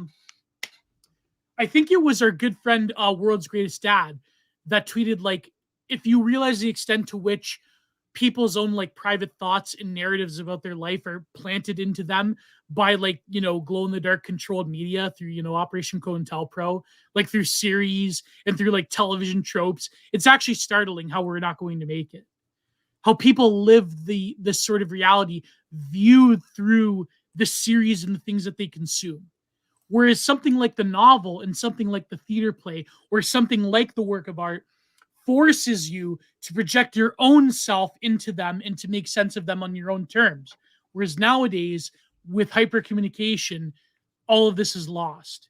All of this becomes, yeah, exactly. Don Jolly made a great point about that, like about where he says television was narcissistic, that the internet was more social because you can be humiliated by other people. But here's the thing though, when it comes to the internet, is that it almost is like you're playing a character. It almost is like those other people are like NPCs in a video game, and that you're not their reality is only revealed to you in that gripening, in a sense that your own real, like, for example, if you're doxxed or your own photo is used against you or something, then yes, the other becomes real.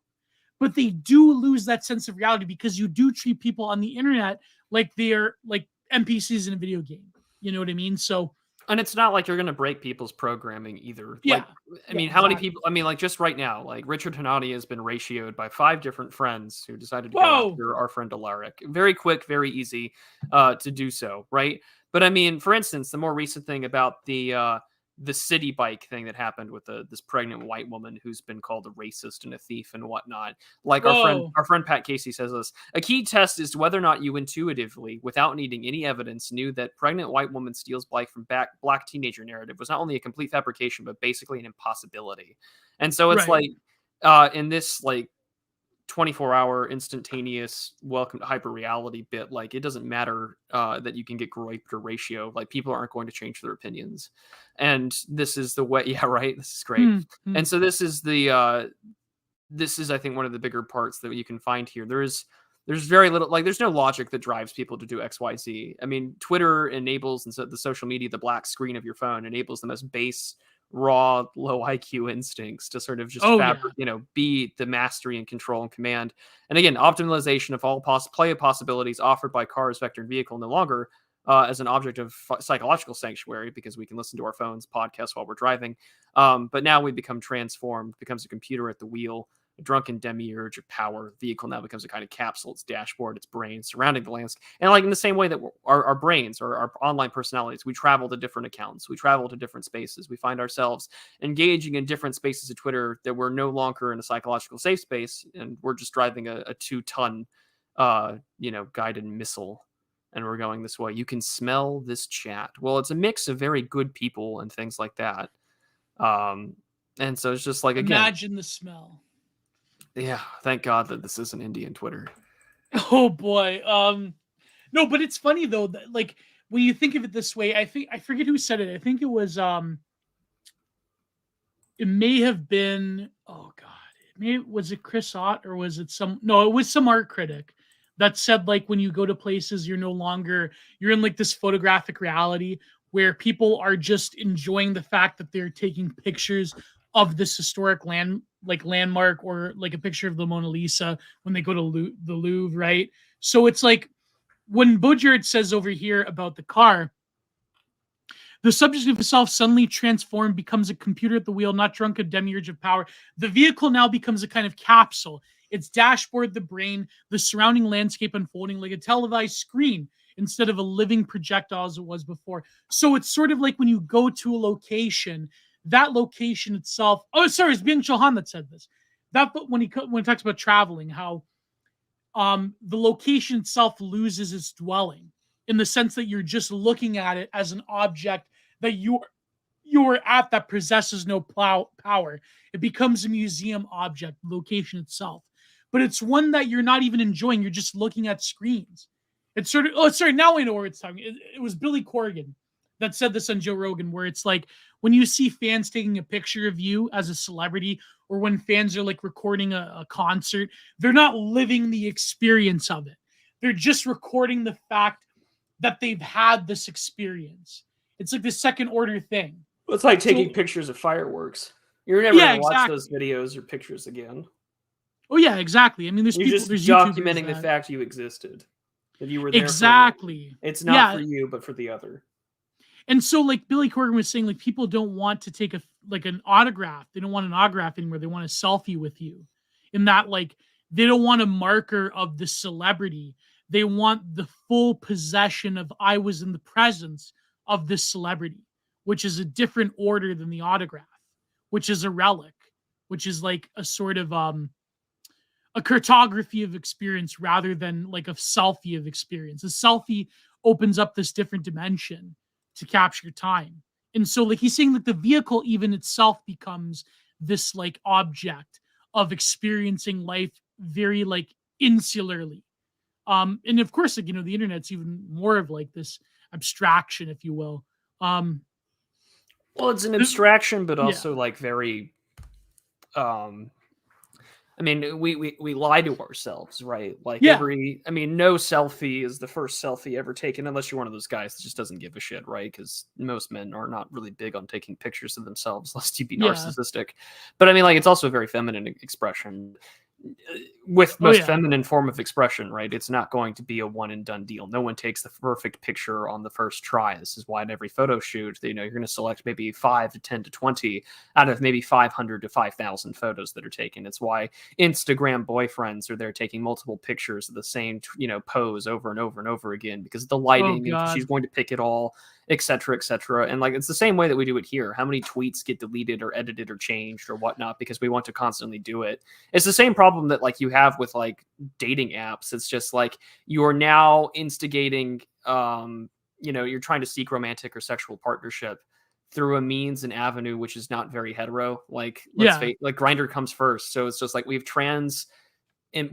imposed and we've transliterated a homosexual like mate finding experience upon to straight people in the same way that we've now experienced a total narcissistic method of control through the algorithm, which encourages more effeminate behavior.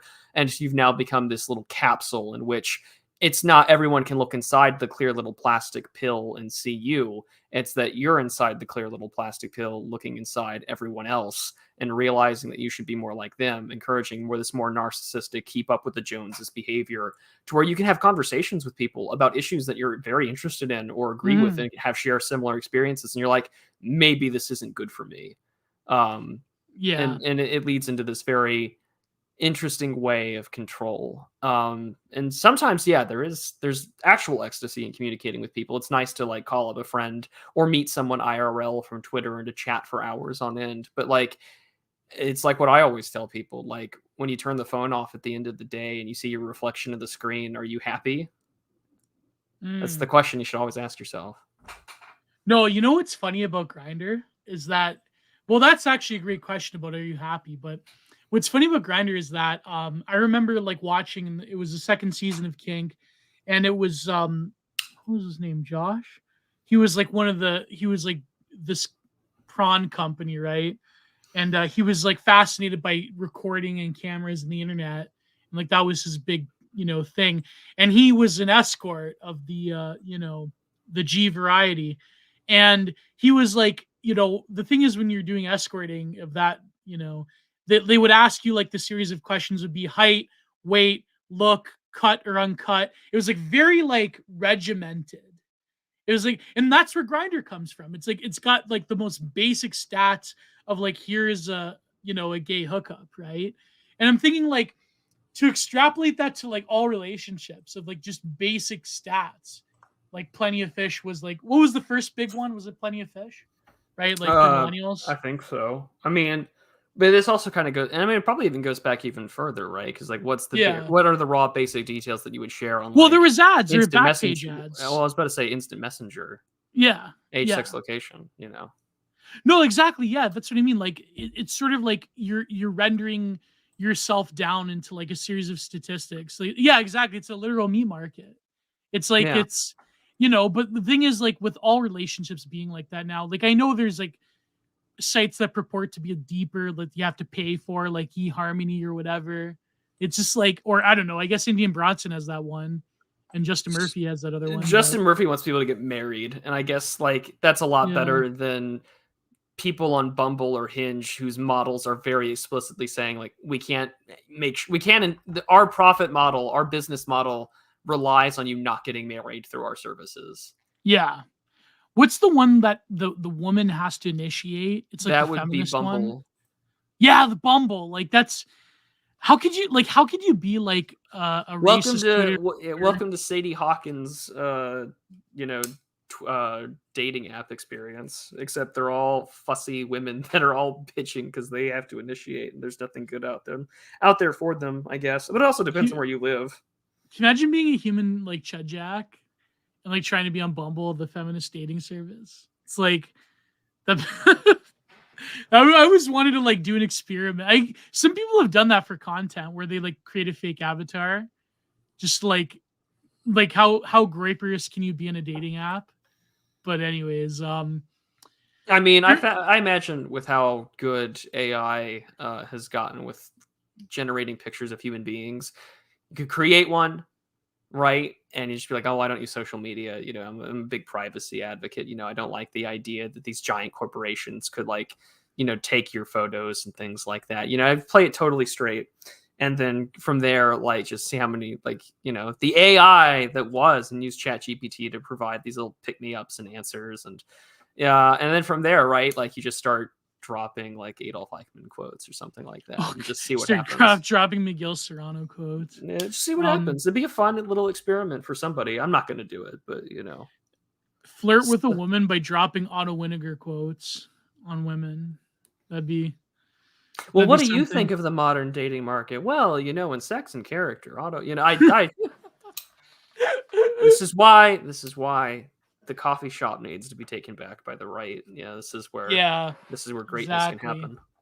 You know what's funny? I have one more rant about Fish Tank about Billions Must Be. That's like the fact that they were like trying to gaslight Letty into like going with Airsoft Fatty, and like Airsoft Fatty like periodically gets naked. It's like, it is a picture. You know what? You know why Fish Tank's a picture of hell? Because you're fundamentally uncertain. Like, for example, the way that Sam Hyde and Jet, like, they'll gaslight the contestants into being like, listen, the show is not going to be like, it's not going to make it. We're losing money. We're like perpetually losing money. We're never going to make it. It's being bought by a new network. It's sort of like, it undermines the reality of the fish in the fish tank. And the fact that they're like gaslighting Letty into like trying to go with Chris, Airsoft Fatty, it's like really quite something. It's like, it really is like they really have created a vision of psychological hell that I think is quite fascinating. Even though a lot of it's banal and boring, it is funny how it reveals it. I made this tweet where I said basically Fish Tank is kind of like No Exit by Jean-Paul Sartre, where it's like, you know, hell is the other person, like all of their little crimes and banalities and annoyances get amplified in the small space that they're confined to for eternity. And so it's like a psychological horror. Anyways, enough Fish Tank. More Baudrillard. Let's see, where is it? Here we go. The famous Japanese car that talks to you, that spontaneously informs you of its general state, and even if your general state, possibly refusing to function if you are not functioning well. The car Oh wait, Japan had GPS, like talking, before. I think it was a concept car back in the 80s. Man, they really are ahead of the curve. The general negotiation of lifestyle, something or someone at the point that there is no longer any difference with which you are connected. The fundamental issue becomes the communication with the car itself, a perpetual test of the subject's presence with his own objects, an interpreted interface. But it's funny, like that's a big, like, sort of like theorycel shelling point of like the object can talk to you now. You know what I mean? Like the object itself takes on a life world.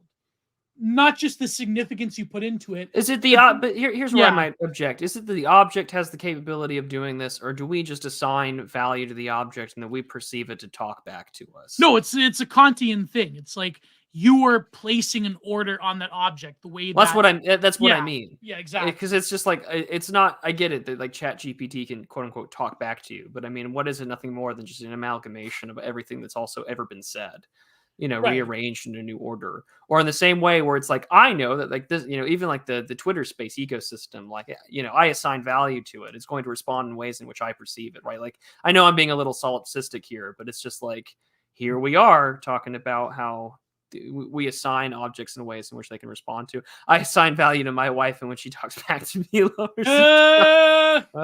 John, enjoy your night in the longhouse. That's amazing. Used to be called the outhouse. Now it's the longhouse. It used to be the doghouse. The outhouse was the shit house. Oh, sorry. Yeah, the doghouse. Yeah.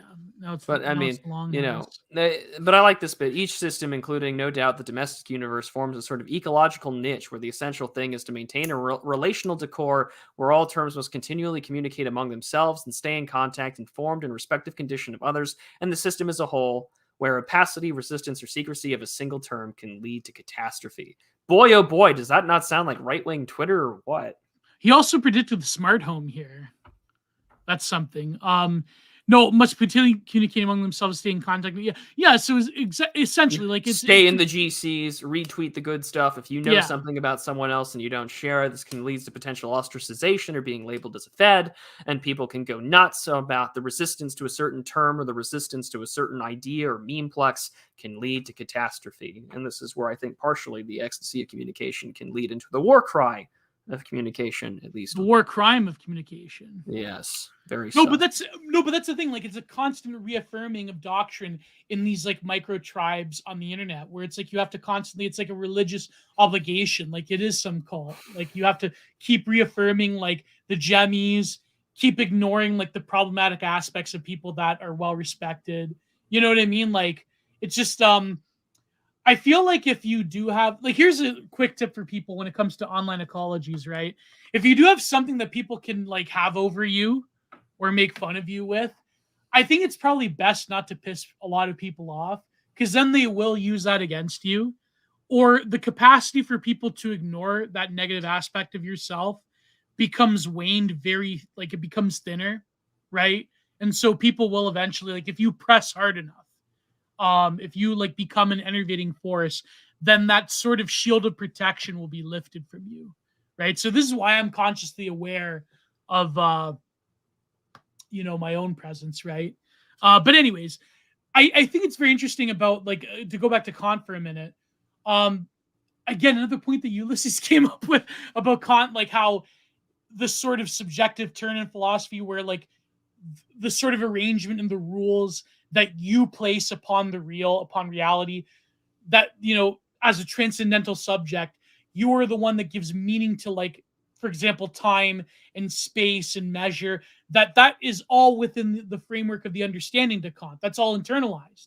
So he's bringing that transcendental distinction inside the subject, and that you are placing order upon reality, right? Like this is the transcendent move, right?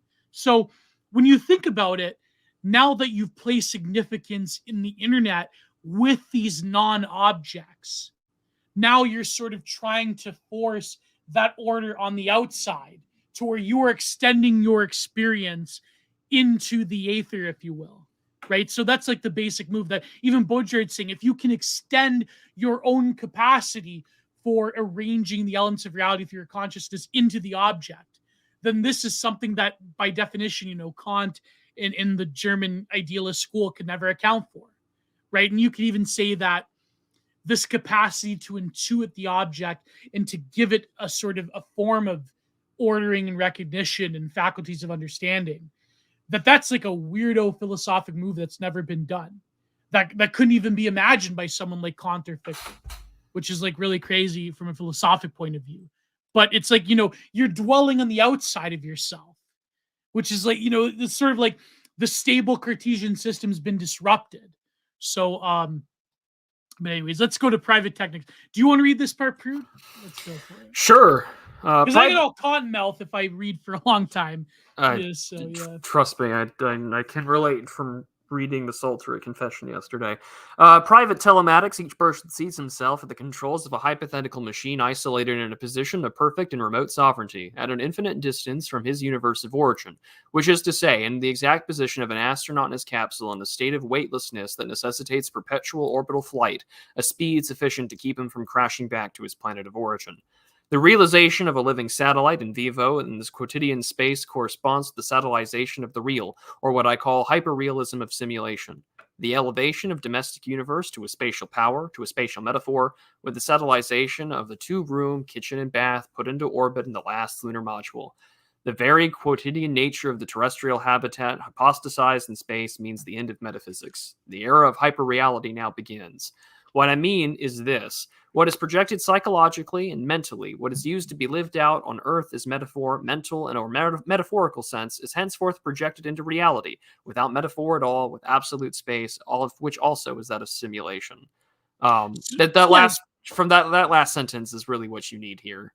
Is now that we've achieved this digital space, now that we've achieved a era of constant communication where we can exist not just outside the real, but also in a screen.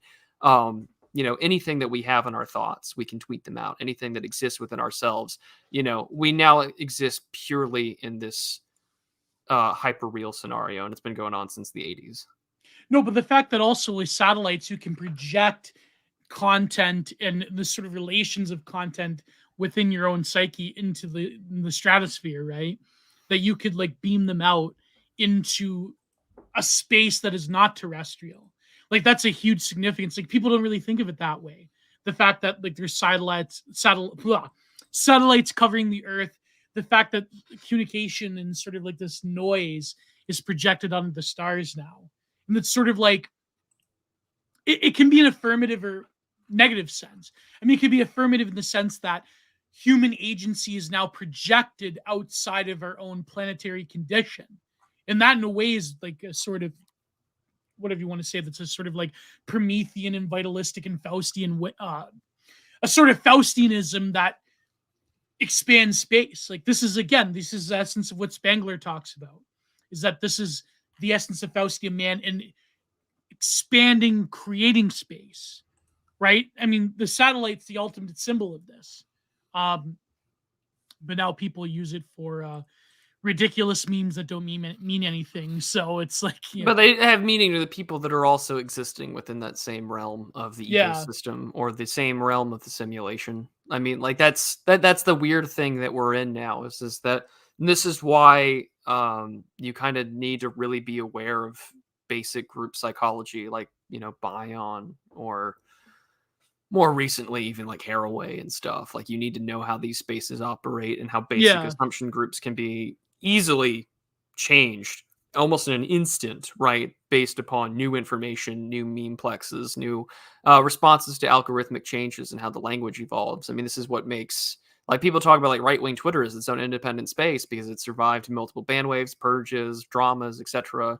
Lord knows what else. And it's an illustration of the fact that no, you really can project anything upon anyone, and it can happen in real time, where the most depraved internal thoughts of your head, like people tweeting about studying the chaotic folds of a woman's organ, is like somehow an idea that is worth discussing on Twitter, despite the fact in the real, right? If you were to divorce yourself from, say, this hyper-real space, which you really can't anymore the moment you decide to engage with it, it doesn't matter that you're like married or that you have children or that you are like a guy that makes six figures a year, right? Or like you're a power broker or like a vice president of an executive corporation. For all we know, you could be like Pierre Delecto and you could be, trying to ratio some Jesuit publication or trying to illustrate why Richard Hanani is the Antichrist. Like you're divorcing yourself from that space doesn't matter because you exist in it as much as it is, in the same way that like children of Kim Kardashian can find her sex tape on Roblox. Like that's being forced from it does not happen, and that's where we're at. No, but also like when you think about it, I lost my train of thought because someone said this is like what a pothead would say. It is kind of like what a pothead would say, but also like can't believe you're viciously subtweeting Prude. No, it's like the whole apparently my people, we colonized the tomato Did you see that tweet? Oh yeah, the Italians are tomato colonizers. And we don't have enough sneezing in the tomato sauce. So apparently, what really got me though, and I said this in my like little reply to it about like this is like the sort of like export of the hegemon, that like a very like stupid popified kitsch version of like colonial, like post-colonial theory and like critical theory, that like now any like black Twitter like low IQ person can just like tweet about like they colonizing the tomato. Like it's a very like odd mix of high and low brow. Like it's ultimately postmodernism in the sense of like a highbrow academic concept can be like thinned out into the gruel of like black Twitter like trying to chide Italians, because of course this Italians were white people too now. So it's like a very interesting export of imperial woke politics of the current like global American empire.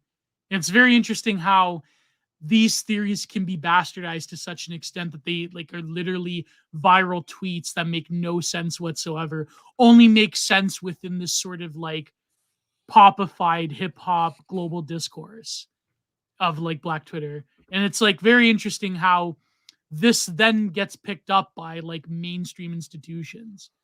And you know what I mean? So it's like I call it's a it popification of critical theory. I call it like a woke shift. Yeah, there you go. That's a really shitty term actually, but like it's a woke shift from say like an woke all shifting. Well, more like shitting for him, but you know, no, what I mean by like woke shift is that like if you are outside of that discourse, or say that you have an entirely, and I hate the fact that this word has been so politicized, but like say you have an entirely exigent indigenous discourse about a certain topic, right? Like for instance, South Africa. South Africa has its own uniquely indigenous racialized discourse about how you deal with Afrikaners, Anglos, the Zulus, and everyone else that's inside there. And then, all of a sudden you get a woke shift. Your discourse becomes inherently Americanized about race. Now, all of a sudden, Africans are talking about their issues like they're blacks. And that's really the same hammering home talking points. It's been the case for a lot of Western anti-colonial literature and discourse since the 60s. It's ever since it's been popped up, which is how you get like black Marxist Leninists that are just hashing out the same sort of American lefty talking points about like the black body, the black experience, despite the fact that it's 200 400 years divorced from the actual reality of American slavery and then whatever the hell's happened in say apartheid South Africa, right? Like you're experiencing a woke shift in your discourse, which is a form of imperialism and deterritorialization. Like you're now being uprooted and deracinated from your own racial discourse, and now you got to join the big gay flag that's parading around about racial and political discourse in your country. And it's an absolute disaster because it's like now all of a sudden, what are with all these like black, or ANC advocates inside South Africa that are speaking like they're an American woke leftist in college? And it's just like, that's not at all native to that nation. But, that's what Ernst said about the leader of the ANC. What's his name? The president of the country, or? Yeah, the president. What's his name? Cyril Ramaphosa or something like that. Yeah, like he's like, well, they like him because he speaks like a European or American. He like gets all the references. And it's like, whereas Jacob Zuma, he was like, he was too much. He was African. He was an African. He wore the tribal garb of the, was he a Zulu or no? No, I don't think so. No, he was. He was. Yeah, he was a Zulu. Yeah. Didn't he have multiple wives too? I could not tell you. Yeah, he was Zulu, born 42. Yeah. That's what I mean. Like, yeah, he like was too indigenous for them. Like, he wasn't like an internationalist version of an African, right? So it's like, yeah, it's very funny. In the art world, I said this to our good friend Kaji Skarkal. I said, like, the art world is exactly the same. It's like, you can't like there has to be like a gay international like a GAE international version of it. So it's like, yeah. No, B-Nick, I'm not saying based heathens. Of course, Jacob Zuma was as corrupt as the rest of them.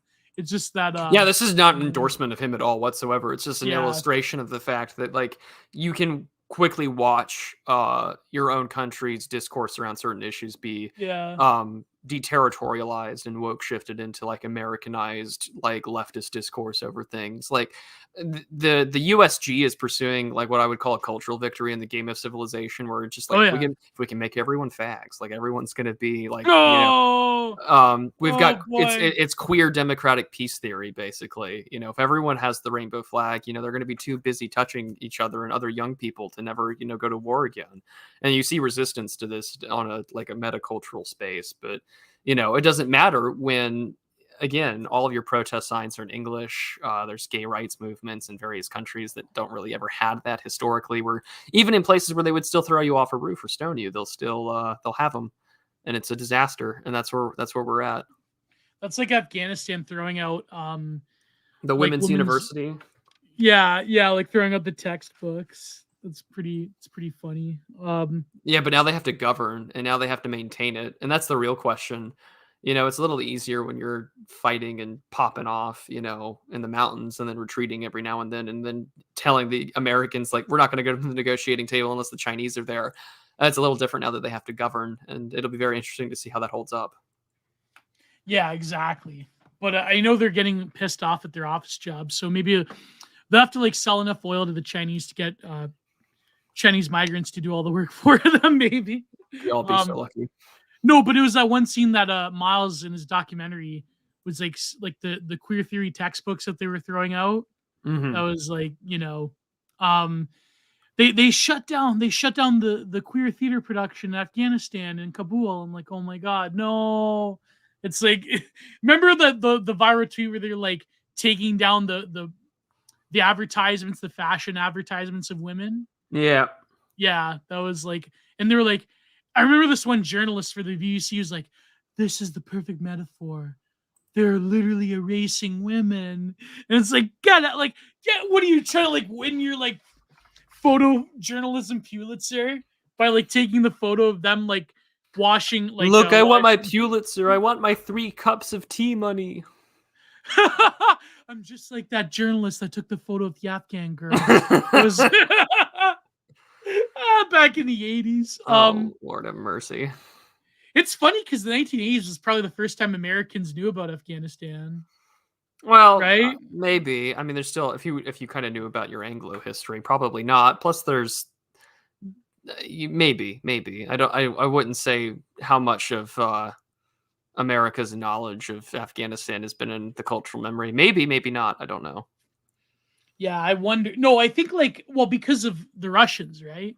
Because of the Afghan War. Yeah, the Afghan War definitely probably put it in there. But I mean, it's not like we didn't know about like what the English were doing. Oh yeah, true. I think but I think like older Americans probably knew about that. Yeah. And like in the 1900s, not like by the time you get to 80s America, I don't know, like when did American education really take a sheer drop brainbuster? It was like around the 1980s? 1970s. Probably. Yeah.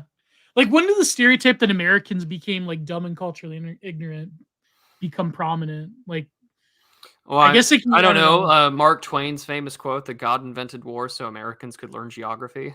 Yeah, probably. Like that always comes to my mind.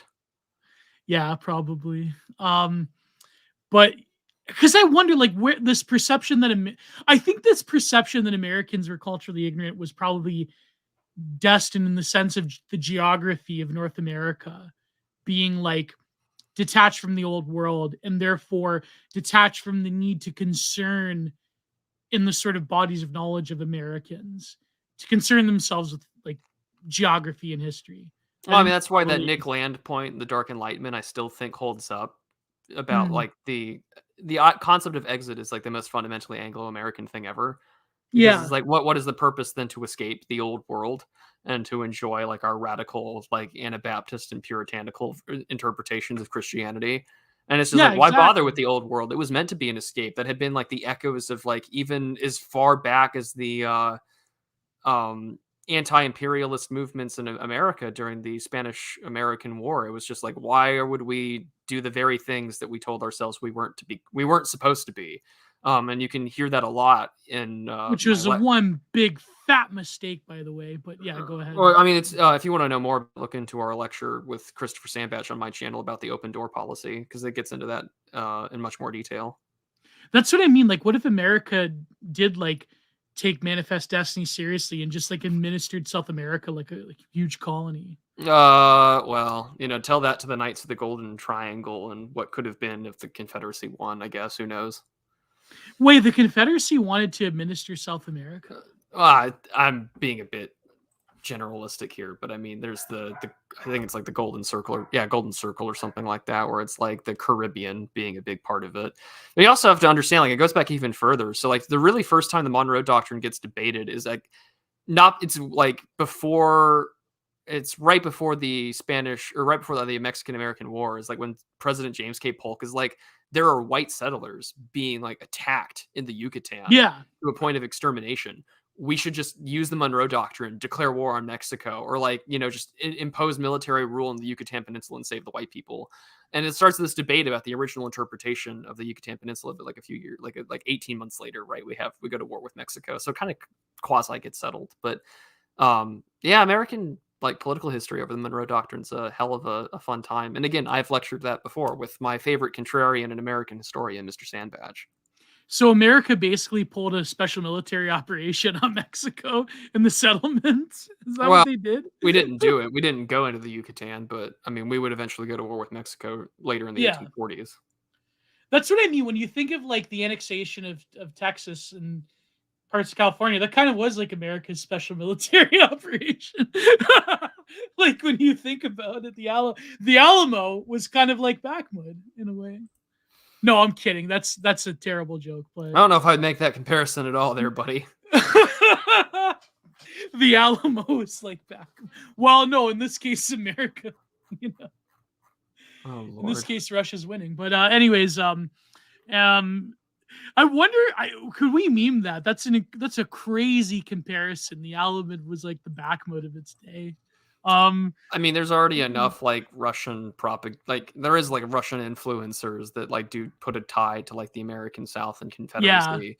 I don't think you want any more. I don't think you want any more of that happening. Well, then you'll have like another like Russia gay where it's like, maybe I don't want that. Maybe I want the American right to like stop having that happen and to stop giving billions of dollars to a corrupt like regime in Ukraine while a bunch of like Slavs go kill each other. Like I meant like America is like the Alamo is like the Donetsk People's Republic, not the other way around. But that's my own. No, I know. You knew what I meant. Like, yeah. No, but I know you. But no, America. The way the American media machine would sell it is that the Ukrainians are actually like the Alamo in Bakhmut. I don't know if the American media makes a positive. No, you can't. Oh, that's right. You can't say anything positive about the Alamo anymore. Yeah, because the Mexicans eventually won that war. They won, right? Yeah. Mm-hmm. But then Texas got established as America anyways. So well, I was referring more to immigration, but yeah. Oh, I get what you mean. Yeah. Well, oh God, yeah. That's pretty bleak, Prude. That's pretty bleak, bro. But then those like that footage that comes out of El Paso every week on Fox News. Yeah, they won. But to get back to Baudrillard though, like that couldn't be a point though, like in the sense of the fact that there's sort of like an endless screaming maw when it comes to like conservative media, but nothing like the needle really doesn't move until Trump, in the sense of like, it doesn't matter how much footage that Fox News can play in El Paso of an El Paso airport. It's like, wait, there's an airport in El Paso? Yes, there is. There's the El Paso International Airport. Oh yeah, that's right. Or like bus terminals and so forth. Like, it doesn't matter how much footage you can show of El Paso being like a third world country. It's like, it doesn't matter. It's like, here is our scholar American going into a random person's home and like taking a drink out of the fridge. You saw that one, right? Yeah. And they're just, or here's like a random footage of them beating up a teacher. It's like, it doesn't matter how much footage you can show. It just becomes part of the void, because fundamentally in terms of like material conditions, nothing. Well, I mean, until you have like a situation where enough people are pissed off enough to vote their way, again, not that posting, to vote their way into certain legalities and political arrangements that can, be tough on crime or whatever, or immigration. Unless that happens, it's an amplification of this of reality, but one that doesn't really go anywhere. Right? I mean, how many videos can Fox News play of El Paso International Airport with like people sleeping in the terminals, right? Like I don't know. It's like, I don't want to black pill again, but how many videos of Drag Time Story Hour can you put before people? How many articles can Redux do of like a trans person being a terrible human being before, you know what I mean? Like it just seems like it goes on forever. Well, But I don't know. because there's no end to it, obviously. Well, there's no desire to end it either. Yeah. Like, no one has decided. I actually can't even go. I can't. I'm gonna vote. I can't go. I can't go down that line of logic about what I want to say without Fed posting. So exactly. So we might as well stick to the text. But it's just no. But it's very weird how Fox News, in the absence of Tucker, is going to deal with like the doom prawn. Yeah, I can't wait for Sean Hannity to tell me that if I just vote harder. Yeah, exactly. We got like, even like, I hate to see, even Rush Limbaugh used to do that a little bit. Like, I remember he's like, we have to overturn the Baucus bill. It's like, I remember for some reason, I remember the Baucus bill. What was the Baucus bill about again? Can't even remember, to be honest. Oh man. It's like, he would go on about the Baucus bill. But I shouldn't say that, because back in the day, Rush would like do stuff about like he would like put his money where his mouth was. Like, do you remember the tigers at the Buffalo Zoo? Yeah. Yeah, like he like used his own money to like rewild the tigers at the Buffalo Zoo, because the Buffalo Zoo was like terribly corrupt, and like it's literally, I believe that I have a theory that the zoo that Bap talks about in Bronze Age Mindset was the Buffalo Zoo. You could always ask him. I don't know.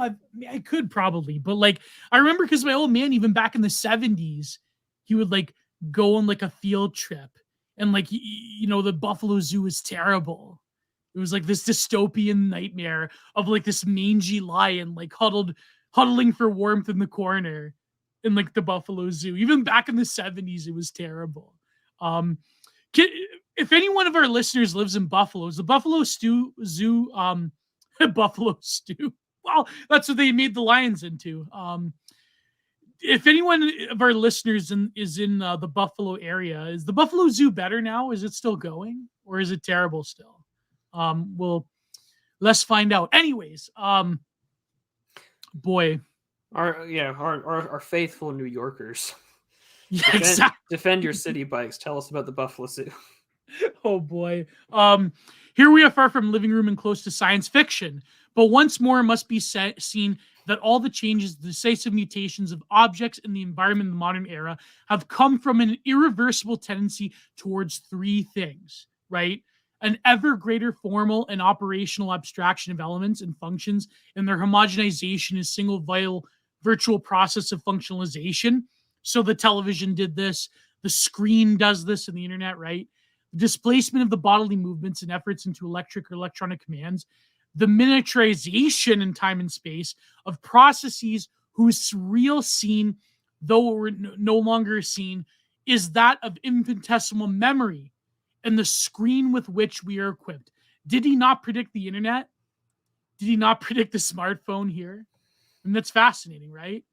So, I mean, it's true. Like the experience... DARPANet's probably been around at this time, and I mean, I'm probably not publicly available, but it like, still like it was coming. But it's fascinating when you like, Well, like there's this maybe we can cover this in like a future stream, but like when we review stuff like this, it always reminds me. Was Xanadu around at this time, or no? Maybe Project Xanadu. I actually don't know. But like there's this lecture from Jacques Fresco that I want to like. Oh God! Oh, I know. I know. Oh God! I know. Oh, I Chuck know. Fresco! I know. I know. But he says what the future holds beyond 2000. This was a 1999 lecture, and I was like, I you know, I To feel like Jacques' that. credit, he did distance himself from Zeitgeist and like that Peter Joseph guy. Yeah. Yeah. Remember he debated Stefan Molyneux, Peter Joseph? Yeah.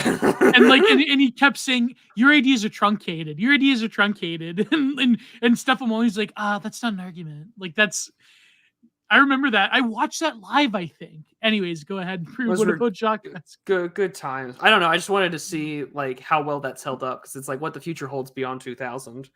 Yeah. And just to be like, huh, you know, it's been sitting in my watch later like queue for like 6 months. Maybe we should watch it. Yeah. And I'm just like, I wonder how well this has held up. Like, what predictions have held up about what technological and sociological nightmares lie beyond our way? Because it's like all pre 9/11 predictions have aged horribly. Most of them. Some got it right. Some got it right, but most are awful. And so you just can't help but think to yourself, huh, wonder what comes next. Like this is why like all the stuff written after 2001 by the French, like this is why Baudrillardian is still one of the most interesting now deceased French post-structuralists to read. Because like he lived long enough to see the world after 9/11 and to get a lot of it right. But at the same time, like also that like weird post 9/11 era of like terrorism and biopolitics discourse gets oddly, you know, it oddly holds up quite well in reference to the COVIDian era, but no one wants to make that comparison just yet because probably the same people would have told you to trust the science, bigot. Yeah. Can we say that word on YouTube still now? COVIDian? Yeah. Okay, I think you can say a lot, like what I said earlier on here, just as long as it's not within the first 90 seconds. No, but that's what I mean. Like it's funny how like all those I remember like watching this video from the Venus Project. It was like on their website. I'm curious, right? This is years and years ago. And they had it like a studio where they're like pretending to be like a news organization. And it's like they're like talking about like it's very like weird how they would talk about like the ideas of Jacques Fresco. It's like they would reference him like in the first person. It's very like I got very like cult like vibes from it. But you know, I mean, that's everybody nowadays. Everyone sells himself as if they're their own like little personal cult, which is I think like indicative of the relations of the internet nowadays. The electronic encephalization, like encephalitis, a miniaturization of circuits and energy, the transmitterization of the environment relegates to a totally uselessness, destitute and almost obscenity all that used to fill the scenes of our lives. It is well known how the simple presence of the television changes the rest of the habits and habitat into a kind of archaic envelope, a vestige of human relations whose very survival remains perplexing. As soon as the scene is no longer haunted by its actors and their fantasies, as soon as behavior is crystallized on certain screens and operational terminals, whose left appears only as a large useless body, deserted and contaminated and condemned. The real itself appears as a large useless body. And so what we have, and he starts off with this quote with symbolic exchange. What's very interesting is that we return to a primitive state where our whole lives are fixated around a sacred object and that our lives are empty when that television screen turns off. I've seen this in real time. You watch a series with your parents, you binge them nowadays, and then it's as soon as like the last finale episode is gone and it passes you by, there's a strange feeling of emptiness. Even film has this. Yeah. You know, it's very funny when you find a captivating film, you're watching it with your parents or whoever, and then it's over with, and it's almost like there's this emptiness. It's like you're in this phase where you're trying to go back to your real life. You're like you look at your phone, you go back to the kitchen to get a snack or whatever. It's like this weird feeling. And it's like, how can you invest so much of your life in this production. And it's like, man, it really is disturbing. There's this discontinuity between the screen reality and your own personal reality. Like you could be like, it's sort of like that Beavis and Butthead episode where they're just like sleeping and there's like all this interest. They're like, nothing's good on TV. And it's like this interest, like all this interesting stuff happens outside of their window. But then they like wake up and they see it in the news when they literally could have just like peered out of the window. It's like right in their street block. Like I think a plane crash happens or something. Yeah, I think it was like that one Beavis and Butthead episode. But I love how this all comes back to a Beavis and Butthead episode. I've only watched clips of the new one, the new season. I've only watched like 1 or 2 clips. I heard it's good. They're old now, Beavis and Butthead. Well, yeah, it's a Mike Judge cartoon. Well, and that's by right. old, by old, we mean like 30 years old. No, I mean like they're physically aged in the new season. Oh. Yeah. That's a pleasant thing to see. That they didn't South Park do that? Has South Park aged any of their characters? I don't think No, so. don't they have a season where they're all like adults now? I haven't watched South Park in years, bro. Neither have I. I think the last episode I've ever seen was like the day after the 2016 election episode that they had to change on the fly. Where it's like, don't be mad, Shelley. Women can do anything men can do except run for president. Do you think we're gonna get a woman? They're gonna, because we already had a woman prime minister, but you think we're gonna have a woman president? You know what? I don't know. It really does depend on what the Democratic Party wants to do with women in the future. Because I don't think you're like, maybe it's not like here in the, because it's not like the UK where like the conservatives can hold on to power for forever and like you can have women prime ministers. Or, like, you know, like we haven't had one ever. Like Hillary Clinton ran, sure. You know, that lady ran for Vice President, Geraldine Ferraro or whatever, back in the 80s with Walter Mondale. But it's just like Sarah Palin, which was like much needed lifeblood. Like she was the little blue pill in that old man's like campaign, even though it failed miserably. It's just like, I don't know. Like we'll get one. I just don't know if it'll be what everyone. It'll be a Republican. I'm predicting it'll be. It has to be like everyone. I think that's why they're gonna like. It's got to be like a Laura Ingraham type. As long as it's not Nikki Haley, I can suck it up and. No, it can't. No, it's got to be like the white Midwestern, like conservative woman archetype that only America can produce. It can't be Nikki Haley. It can't. It's not just a racial thing. It's also like Nikki Haley doesn't have the same like. She's got to go back. Yeah, exactly. She doesn't have the same feeling of like a Sarah Palin. You know what I mean? So yeah. But you know what I mean? Like it will be a woman president. I predict it'll be a Republican woman. It won't be a Democrat because it'll look too like you know what I mean? Like, it'll be Kristen Sinema. Yeah, it'll be President Sinema. There you go. President Mommy Milkers. Oh boy. No, Kristen Sinema can never be president because she doesn't have kids. It can never work. Because then you can't like have that, you know, like mom thing that America is like attached to. Do you think Kristen Sinema? Margaret Thatcher had children, so I'm going to assume that because I mean she had twins, Mark and Carol Thatcher. So I mean, I would bet good money that you would want someone who illustrates maternity. Like I think that's a bit like, but even then, right? Like Hillary Clinton is a mother, and even then, she's still also like a cold-hearted, like murderous woman. So it's not. I don't know where you get. I don't know. I just don't know. That's the real question. Trump Candace Owens 24. Oh, I'd kill myself. Oh boy. No, you would. She'd have to be a mother, but like. The thing is, though, with Thatcher is that she was a mother, but in Britain, she like didn't make that a part of anything.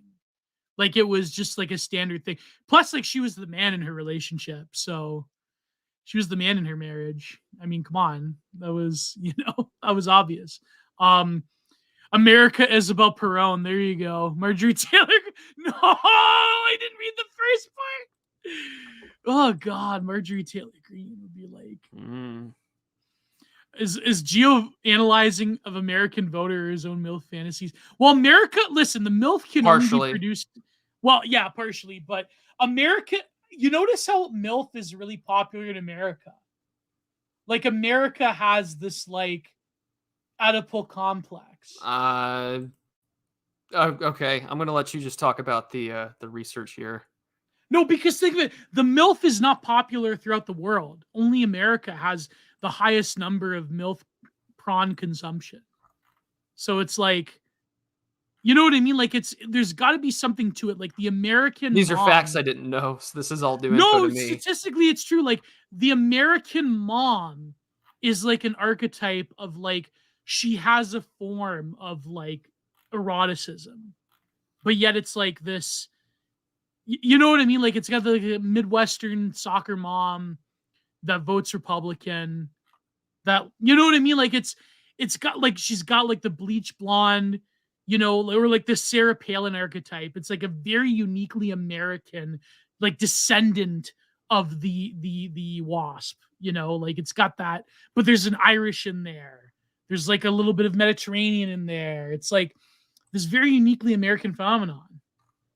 You know what I mean? Like America produces a very particular phenotype of woman. Yeah, it's like the mama bear. She's like a huntress. She goes hunting with her husband, you know, goes to the range. In some parts of the U.S., yeah. I love how the viewer count dropped as soon as I started talking about this. It's a distinct brand of Midwestern white woman, I suppose. Exactly, 100%. Like that's part of the American fabric, and I feel like that will be if there ever is a woman president, it would have to be a Republican woman. It would have to be like a Hispanic version of Marjorie Taylor Greene, like a half Hispanic Marjorie Taylor Greene. Well, maybe it'd be a good time to go to the super chats, Gio. All right. No, we're not done the thing. Okay, Gio. Should we read more? Read a little more. All right, then we'll go to super chats. Please let's. Oh God. National differences. That's amazing what I've learned in the national differences. It's true anyway. Lewis, I wouldn't put that up on Maine, Mr. Catchit, but I'm inclined to agree with you. What did he say? Oh yeah, okay. Oh boy. Let's go to the end of the article because he talks more about the landscape and how it's changed. Let's go to the last paragraph. But yeah, I did it ready. Yeah, I feel you there. Just a little bit of G-Man. Just wake up and smell the ashes. But the Finnish PM could get it. There you go. That's true. What's funny is she's getting divorced, eh? As is Beaubear and MTG, they're also divorces or in the midst of divorce. Wait, Marjorie Taylor Greene is getting a divorce? This is like old news. Really? Yeah, hold on. Let me just pull up. So you're saying she's single? Yeah, Marjorie Taylor Greene has officially filed a divorce after cheating allegations. Oh, that's right. Yeah, did she cheat or no? Let's find out real quick. I remember a certain celeb who's at war with her said that she's a cheater, and her and her husband are after 27 years. They're calling it Quitsville. Oh my God! Out of court sentiment. Oh, lurid allegations about Greene's serial cheating. Why would I like? I mean, she does have an odd relation to her staffers, so that explains a lot. It does explain a lot. Now Lauren Beaubear is also filing for divorce. No way! Yeah. Oh no! This is terrible for Republican women. That Nikki Haley's the only one that still has. Gio, what type of TV shows are you watching with your parents? Oh God, it's a good question from John Carter. Oh my God, it's Gio's chance. It's so true, PCS. It's so true. Now that the mandate for travel is gone, there you go. It's Gio's chance to hit it big in America. It'll be I was about to say let's do an F Mary redact. Lauren Boebert. Let's not. Marjorie Taylor Greene. Okay. Look at the show has gone insane. The Digital Archipelago has gone insane. But my answer would be Mary. I don't know. Lauren Bobert's kind of low IQ, but and I would say that she would be like a loyal wife, but she wouldn't be a loyal wife. She's getting divorced. I'm sorry if you're going after a woman in politics who's climbing her way to the top of whatever media position she is in. You either have to A, acknowledge the fact that there's not going to be any loyalty in this instance, and B, that you're going to have to do everything behind the back, behind the cameras, and go on that. And then all of a sudden, right, like, no, just you're better than this, Gio. And for the sake of the show, we're better than this. Yeah, true. Didn't Liz Truss have an affair with like an underling though? Let's a political find underling? out. Let's find out. Yeah, I think Liz Truss had an affair with like a backbencher, or like no, she had an affair with a finance guy at the Tory party. Oh yeah, Liz Truss' husband. How Hugh O'Leary forgave racy affair. Whoa. So I mean, this is what's going to happen with every woman in politics. Either they're single, childless cat women from Finland, or they're just serial cheaters. Only in politics do you get the most articulated version of what female sexuality is supposed to look like. But for the love of God, let's just say, as Columbo would say, and one more thing, and let's carry on. No, but it is funny though how Margaret Thatcher is like the most hated politician ever in Britain, but yet she's like the only like effective and good female politician in like living memory, like the most powerful. No like cheating affairs, no allegation that she slept her way to the top, ruled with an iron fist. Like, not to say that I agree with like what her policies or anything, her like neoliberal nonsense, but like when you think of it, she kind of was like the most effective female politician in living memory ever. Like, it's, you know what I mean? Like she should be a feminist icon. I know that's like such a boomer conservative talking point, that she should be a feminist icon. Well, there's a big reason as to why she's hated still to this day, you know. No, but that's what I mean. Like when women get what they want in a female leader, they hate it for some reason. I don't know. You know what I mean? There are plenty of reasons to not hating like her. Yeah. There are plenty of good reasons, but I mean, she's still like what? She was loyal to her husband, had 2 children, did, for better or for worse, prove that a woman can competently handle herself in wartime. And be feared as a politician as well. And I mean, not like there's a long history of female leaders instigating more wars than men have. We can see this in the history of monarchies throughout Europe. But like, you know, it does illustrate that, yeah, they're going to hate her for, I guess, doing what she set out to do to a large extent. Even in China, like Mao's wife was like a total psycho. And that when she was leader of the party, they like basically begged Mao to come back and like, please control your wife. That was in the Adam Curtis's documentary. The one before Trauma Zone, what was it called? It was a long ass title. But anyways, in any case, we have to suffer this new state of things, this forced extroversion of all interiority, this forced injection of all exteriority that the categorical imperative of communication literally signifies. Exactly. That is the categorical imperative, that you will always force what is inside outside. There also, one can perhaps make use of the old metaphors of pathology. If hysteria was the pathology of the exacerbated stages of the subject, a pathology of expression of the body's theatrical and operative conversion, and if paranoia was the pathology of organization, if the structuration of a rigid and jealous world, so like narcissism, for example, then with communication information, with the imminent promiscuity of all these networks with their continual connections, we are now in a new form of schizophrenia. And of course, he's getting this from Deleuze as well. No more hysteria, no more projected paranoia, properly speaking, but this state of terror proper to the schizophrenic. Too great a proximity of everything. Remember, all that's outside becomes internalized inside and outwardly as well. So your delusions of, for example, when Artie Lang wrote about in The Birds of Experience, right? He talks about how, it was the divided self. He writes about how the schizophrenic says, I am made of glass, because there is a fragility there of the schizophrenic relating to the outside world, that their own self system would be exposed to the outside. And so then they create what Artie Lang calls the inner citadel, where my own little private world is locked away. And it's funny. It's funny. One last metaphor from Fish Tank. There was this part where Sam Hyde was talking to Josie about like her celebrity. He's like, listen, the way you approach it is that like your own real self is like locked away here behind a screen, and that, you know, people can't access it, and that this persona locks away who you truly are, and that's how you get the Sims to give you money, because they're always trying to find a way to access your inner self. And I'm thinking like Sam Hyde would like being this like crazy like new sincerity postmodern artist of the digital age, that he would know about that sort of like schizoaffective reality of being an online e-celeb, that he's a master of manipulating, that you don't know what's real and what's fake, and what is sincere and what is, you know, a made up like facsimile of the real. So there you go, a Baudrillardian fish tank. I should rate that essay, Baudrillardian fish tank. There you go. There you go, Gio. Anyways, the schizo is here for of every scene, open to everything in spite of himself, living in the greatest confusion.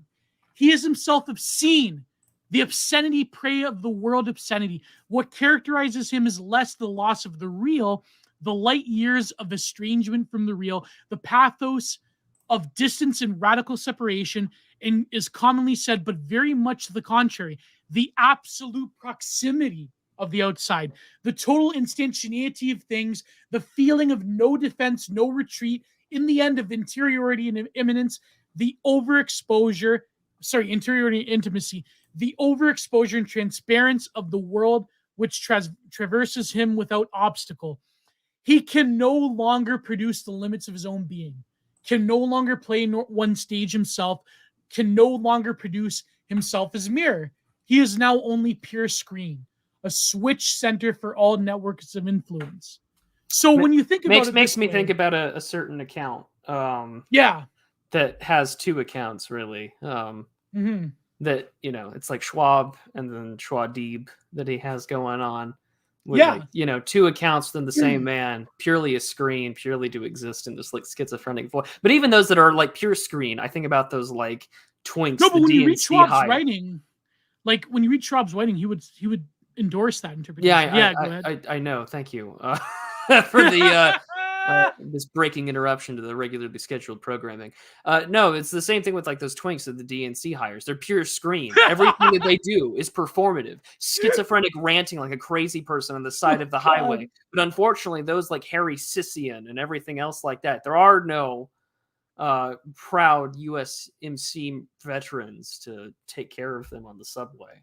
We're left with their ranting about gun control and the white petty issues of Democrats of today, while we further slide into anarcho-tyranny, while we have these Zoomers flail about in schizophrenic fashion, telling us the need in their gesticulations, their hyper Disney-eyed faces and vocal inflections, tonal features which tell us that you have to pay attention to me, despite the fact that you look like you haven't eaten a meal in 5 days, telling me the need to vote for Democrats, to sign on with Biden, whining about the need for gun reform and sensible gun control and election security for the national security of a country that can't even maintain its borders. This is the schizophrenia of activism in 2023. This is the schizophrenia of those that will ask and poll their own viewers, saying, what do you do with political activism? And they'll simply say that I merely watch viewers. They merely watch videos. They merely listen to podcasts and illustrations about why the system is so broken, yet they still exist within inside of it. And at the end of the day, the real joy of men talking is the joy of the regime, the joy of a system that happily enjoys the fact that we are all now engaging in a sort of politics of affirmation, that I watch, that I listen, that I become purely nothing more than the screen. As I tweet schizophrenically that I believe and affirm these things, and all of the times that come and again over and over and over illustrate one thing and one thing only, that the greatest thing that has managed to be accomplished with all of this is the same phenomenon that we saw with Q and all those other Anon moms going nuts over the possible idea of the return of JFK Jr. and things like that. Why? Because when the screen becomes real and we try to exit hyperreality into the real world, we sound and look like crazy people, the schizophrenics that we have truly become. And those in power, those that have created this, those that have manipulated algorithms and basic assumption groups, mock, laugh, and smile as they've manipulated the thoughts, actions, and beliefs of millions of people to think what they're really doing is that we're plan trusting that patriots are in control and that one day the good guys will win. when in fact they have been nothing but catatonic, waiting for something that will not come, some mythical digital Prester John emerging from the horizon to take care of the Swarthoid, to take care of the problems of politics, and all of a sudden, nothing at the end of the day is to come. And that's the schizophrenic environment that we live in. And with that, let's go to Super Chats. Whoa, Prue just busting a flow. Gotta cap that. No, but the fact that they want you to be engaged and listen and like really get involved but do nothing. It's like this weird, I remember Default shared this video, and I believe that this Tumblr account that did these videos, it was sort of like, I could tell the influence from Nobody TM about like, we've never experienced this before in human history where like the internet being online means that you're doing something, but you're physically not moving or grasping onto something. And it's this weird disconnect between action and sensation. But like we were saying politically, like the whole like Robert Kennedy thing is sort of like I'm not referring to RFK Jr., but I mean there's a lot that you could go in there. Like let's ghost dance Camelot, fellas. No, exactly. That's what I mean. It's like this boomer LARP. It's like this last kick of the hurrah of like the boomer-led world order of like we're gonna have another Kennedy in the White House, and it's like this weird simulation of things. Like you were saying, like you know what's striking about the discourse around like the subways and around like I was saying with El Paso, and like it seems like the political left, like this normalization of antisocial behavior is this weird like disconnect between like why are you paying attention to it? Like, no, just let them have their freak out. Let them let them walk into your house, let them do things to you. Oh, I survived an attack by them. It's just perfectly normal. It's like this weird gaslighting of like, and like that woman that you're just describing, like, I can overcome this. I was assaulted on the subway. I'm fine. What is that cognitive dissonance other than like a clear sign that this woman is mentally ill? No, but it's psychologically preparing you for a mentally ill world. It's like psychologically preparing you for like the third worldization. You want law and order, you schizo? Yeah, exactly. Take your meds, schizo. It's perfectly normal. It's like Liz Brunig tweeting that if some guy's shooting up next to you, it's perfectly fine with your baby in tow. Yeah, exactly. Yeah. It's like this weird gaslighting by these leftists that really are promoting this like anti-civilization thing. But it's like a psychological mechanism there, like you were saying, like it's the schizophrenic turning and unfolding of the outside inwards, where you have to internalize what is all outside of you to the point where your own private thoughts and consciousness is no more. And like, I hate to say it, but this is even what Horkheimer and Adorno were saying. Like a lot of these, I talked about that in the Troll Gaze essay. Yeah, exactly, in the Troll Gaze, which I still have to write a reply to. But you know what I mean? Like it's really weird how this sort of like discourse around the fact that we are in this period where we're just seeing civilization, like the cracks showing and the decay happening, and to the point where it's like, no, you have to be comfortable with it, because to be comfortable with it and to be comfortable with immensely antisocial behavior, from like the Rittenhouse case to the Penny case, it's like they're saying to you that to notice this and to tolerate it, it's, you know what I mean? Like they're saying like you have to tolerate it because then the whole project of America from the post-war period onwards will be upended unless unless you don't go along with, if you don't go along with it. It's like I'd have to like truly think out the implications of it, of this truly like schizoaffective world that we're living in.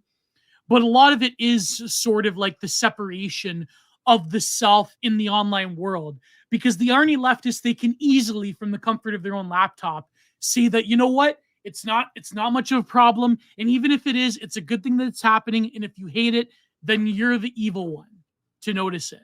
Yeah. So it's like, but then when they actually go down into the New York subway, and it's sort of like they're LARPing like they're online. They see the homeless drug addict that's trying to accost someone. Like, you know what? That's not an issue. It's like, it's this weird like disconnect from reality, but even reality itself, and this is the whole point of Baudrillard, is disconnected. Here's the hyper reality that you're going to exist in from now on. Because like I said, anytime you try to divorce yourself from hyper reality, it comes for you. You're met with regardless. other screens. Yeah, you're met with not only are you met with other screens, but you're met with other people that are nothing but their own screen. And even if you try and exit that, like, sorry, it's still present around you. So Plato's cave is gone now. It's all just the cave. It's all just the cave. People willingly got back into it when they saw how pretty the shadows were.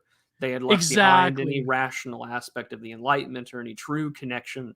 They had decided to say, screw this earthly summit of human theosis that I could achieve and accomplish through religion and through our own purpose. And instead, pretty pictures, pretty memes. Let's go back to it. And that's why they wear their Subway outfits, because it's Subway season. That's their own cognitive dissonance that you see this on TikTok, where women will wear very baggy t-shirts and very baggy clothing as to illustrate that they don't want to get accosted or assaulted on the subway. Because it's Subway season, everybody. It really is like an enemy of beauty as well. We've prepared ourselves with Subway Sharia. Subway Sharia, oh my god! And here we are. But it really is a war on like women wearing like fashionable clothing as well, because they'll appear like they're rich and they're worthy of being accosted, and robbed, and maybe worse stuff I can't say on YouTube. But one last tidbit about hyperreality is that Astral, he said something which I thought was like very crazy, right? Like seeing the ground floor of this. Do you know the clip of like Biden with the sunglasses saying Dark Biden? Yeah.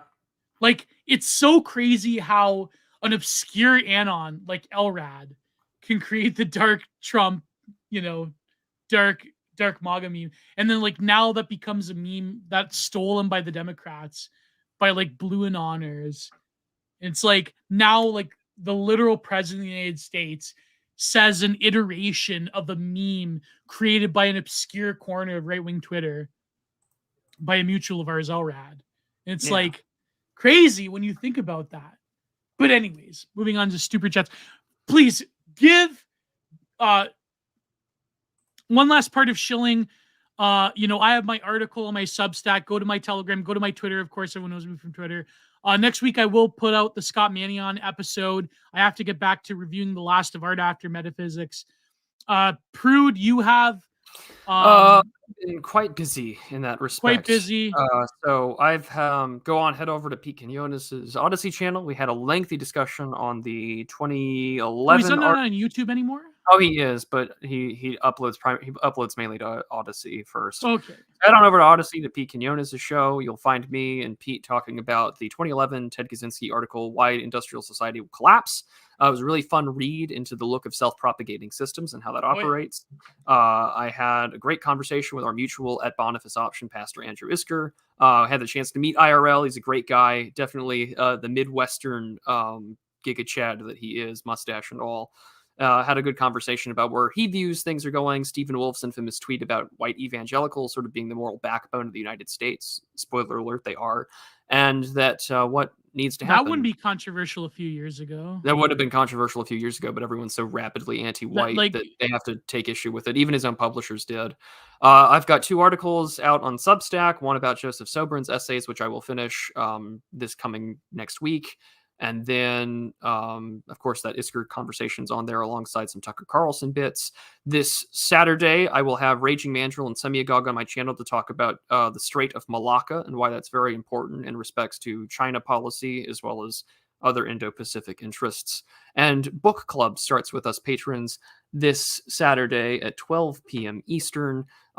This coming Saturday, we'll be reviewing Alan Bloom's The Closing of the American Mind, 1974, and some other fun stuff that is coming this Saturday, but you'll have to see that live soon. And then I will have an essay sent off this weekend to Mark at I Am 1776, reviewing the 2013 movie Her. And yeah, that's what I've got going on for me. And so on to the Super Chats. Please do the kindly, do the needful, and we look forward to answering your questions. Yeah, I mean, this is why I need to get the Discord going, because then I could do the book review stuff with my fans. But also, like, I'll try to get an article out. I have, like, some in the pocket for patrons and Substack subscribers.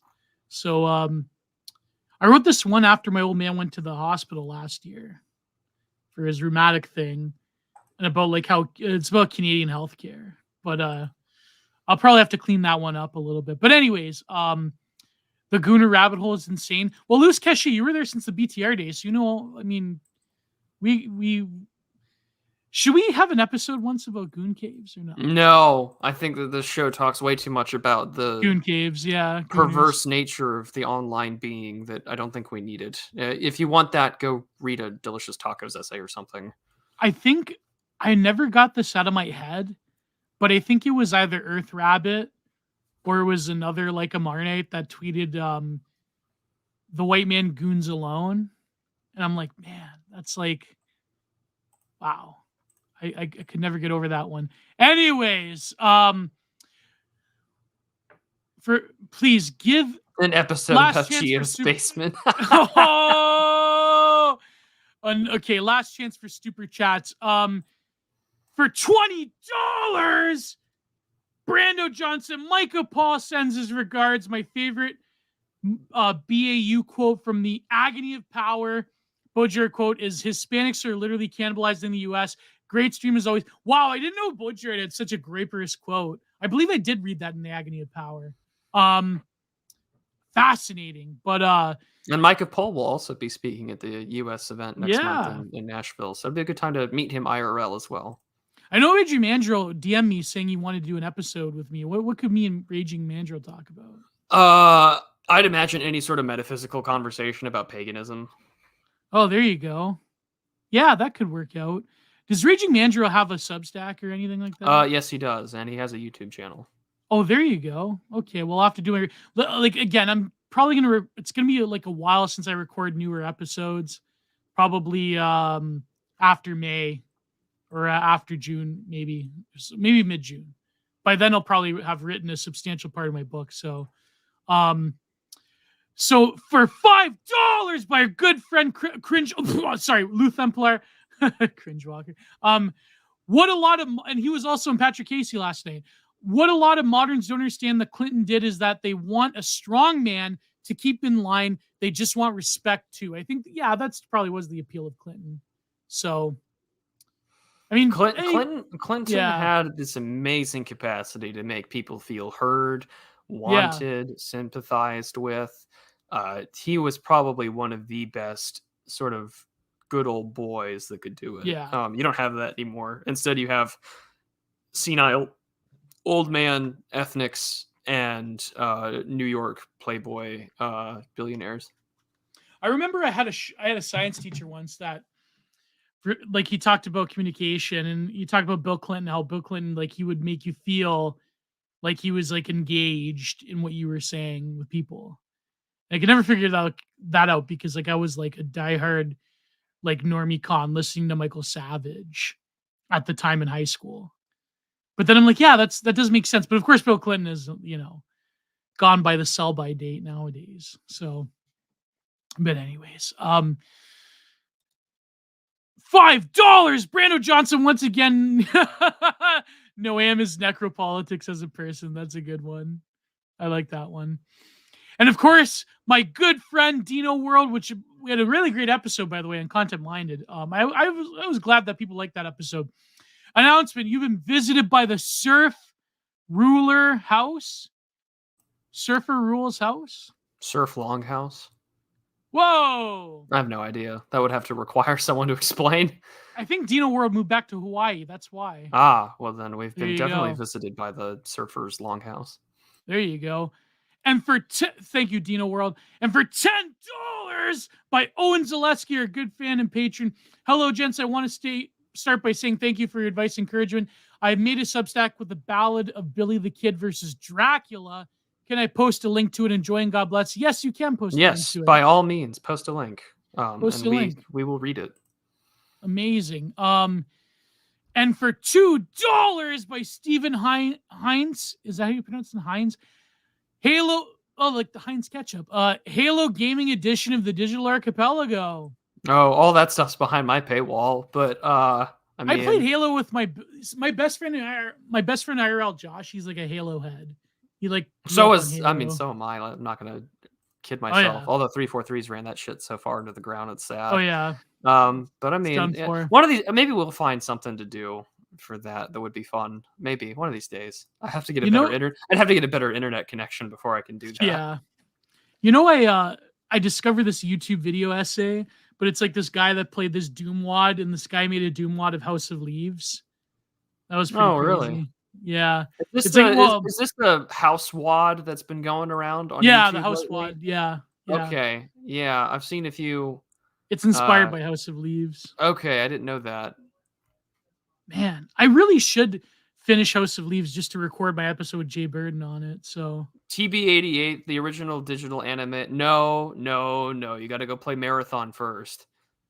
Like you really can't. Is that the original one? Well, so like Halo is heavily influenced by Bungie's original trilogy of Marathon games, where like that's right. You had the 3 rampant AI, and it was definitely the OG. And also like the writing in that game is left, of course, to like logs and text bits there, and a little bit of like diegetic gameplay. But I mean, there's so much behind it, and then you have to go even further back with like Pathways into Darkness. Cortana is the original digital waifu. Then I don't know. There's some people that fetishize Shodan, so I wouldn't go too far. I think Shodan would be the original one. Shodan is probably the original, like the OG. So probably not. And then I mean, if we for video games, definitely not. But I mean, if we wanted to take other digital media, then Lord knows there's probably a bunch of like anime OVAs from like the 80s that probably definitely predate both. Man, you sounded just like my friend Josh talking about Halo. Time to hang myself. Oh boy. It's really funny though. So for 1999 by Jonislav, our good friend, 1999, man, that was a great year. Holy crap. I wish I could go back.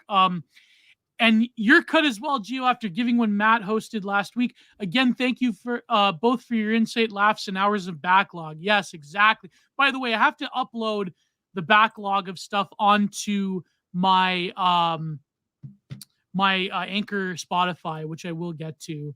And for $2.50 by Internet Friend, I do not. How do I highlight that? Okay, I can't so highlight it, translate it. I will translate it because I have access to it. Oh boy. Copy, translate. Thank you, Google. We appreciate this like free service here. I personally welcome our new Chinese overlord, is what this thing says. Whoa, he's no talking thanks. about Canada. No thanks. Oh well, Canada, you guys are screwed. Yeah, we're done. Sorry. For. But I'd rather have Xi-Ping leading my country than Trudeau, but that's not going to happen. I can't wait. If that's the case, then the U.S. will probably invade or annex Canada. Like we're gonna get we're gonna get that Fallout timeline real quick, fellas. Is that what oh my god, is that how Fallout starts? Yeah, we annex Canada and then we fight the Chinese in Alaska and then the bombs drop. Man, that could happen. If the neocons get their way. You know what's funny? Me and Goran from War Report, we recorded an episode. We talked about what would happen if America goes to war with China. So, anyways, Charlemagne and I are gonna have a stream on that soon about all the war games that they've been having. They run the war game simulators, eh? Like basically what Goran said is that like America, the only way America could win is like if they start with overwhelming force. If they like find a way to like throw everything they have at China and like redact 1 million people in Beijing, like that's the only way it could happen. Otherwise, it'll be like a long and grinding thing that could potentially end civilization. So, well, I mean, you and Charlemagne will probably talk about it. So yeah, we'll get into it. I think Furious Pertinax will join us. Oh, nice. That'll be a stream I could enjoy. $4.99 super sticker by Subject to Change. Thank you very much. I'd have to go into my YouTube to look at the super sticker, but if Subject to Change, if you could say what you put, it would save me time.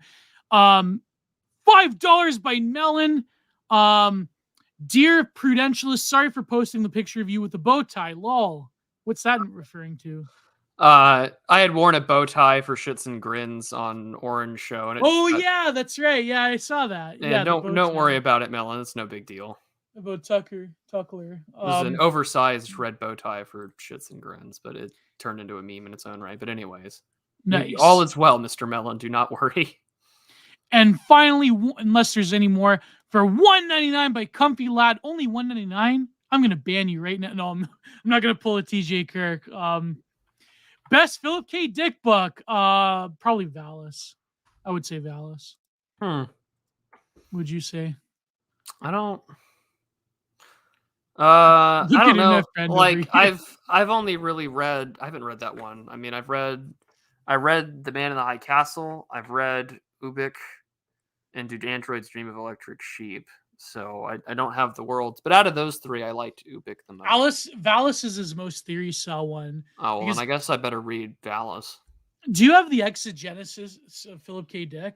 Whereas like Mi- it's his writings? The best of Philip K. Dick, or No, it's called the Exegesis of Philip K. Dick. It's no, like all of his writings I don't have that one.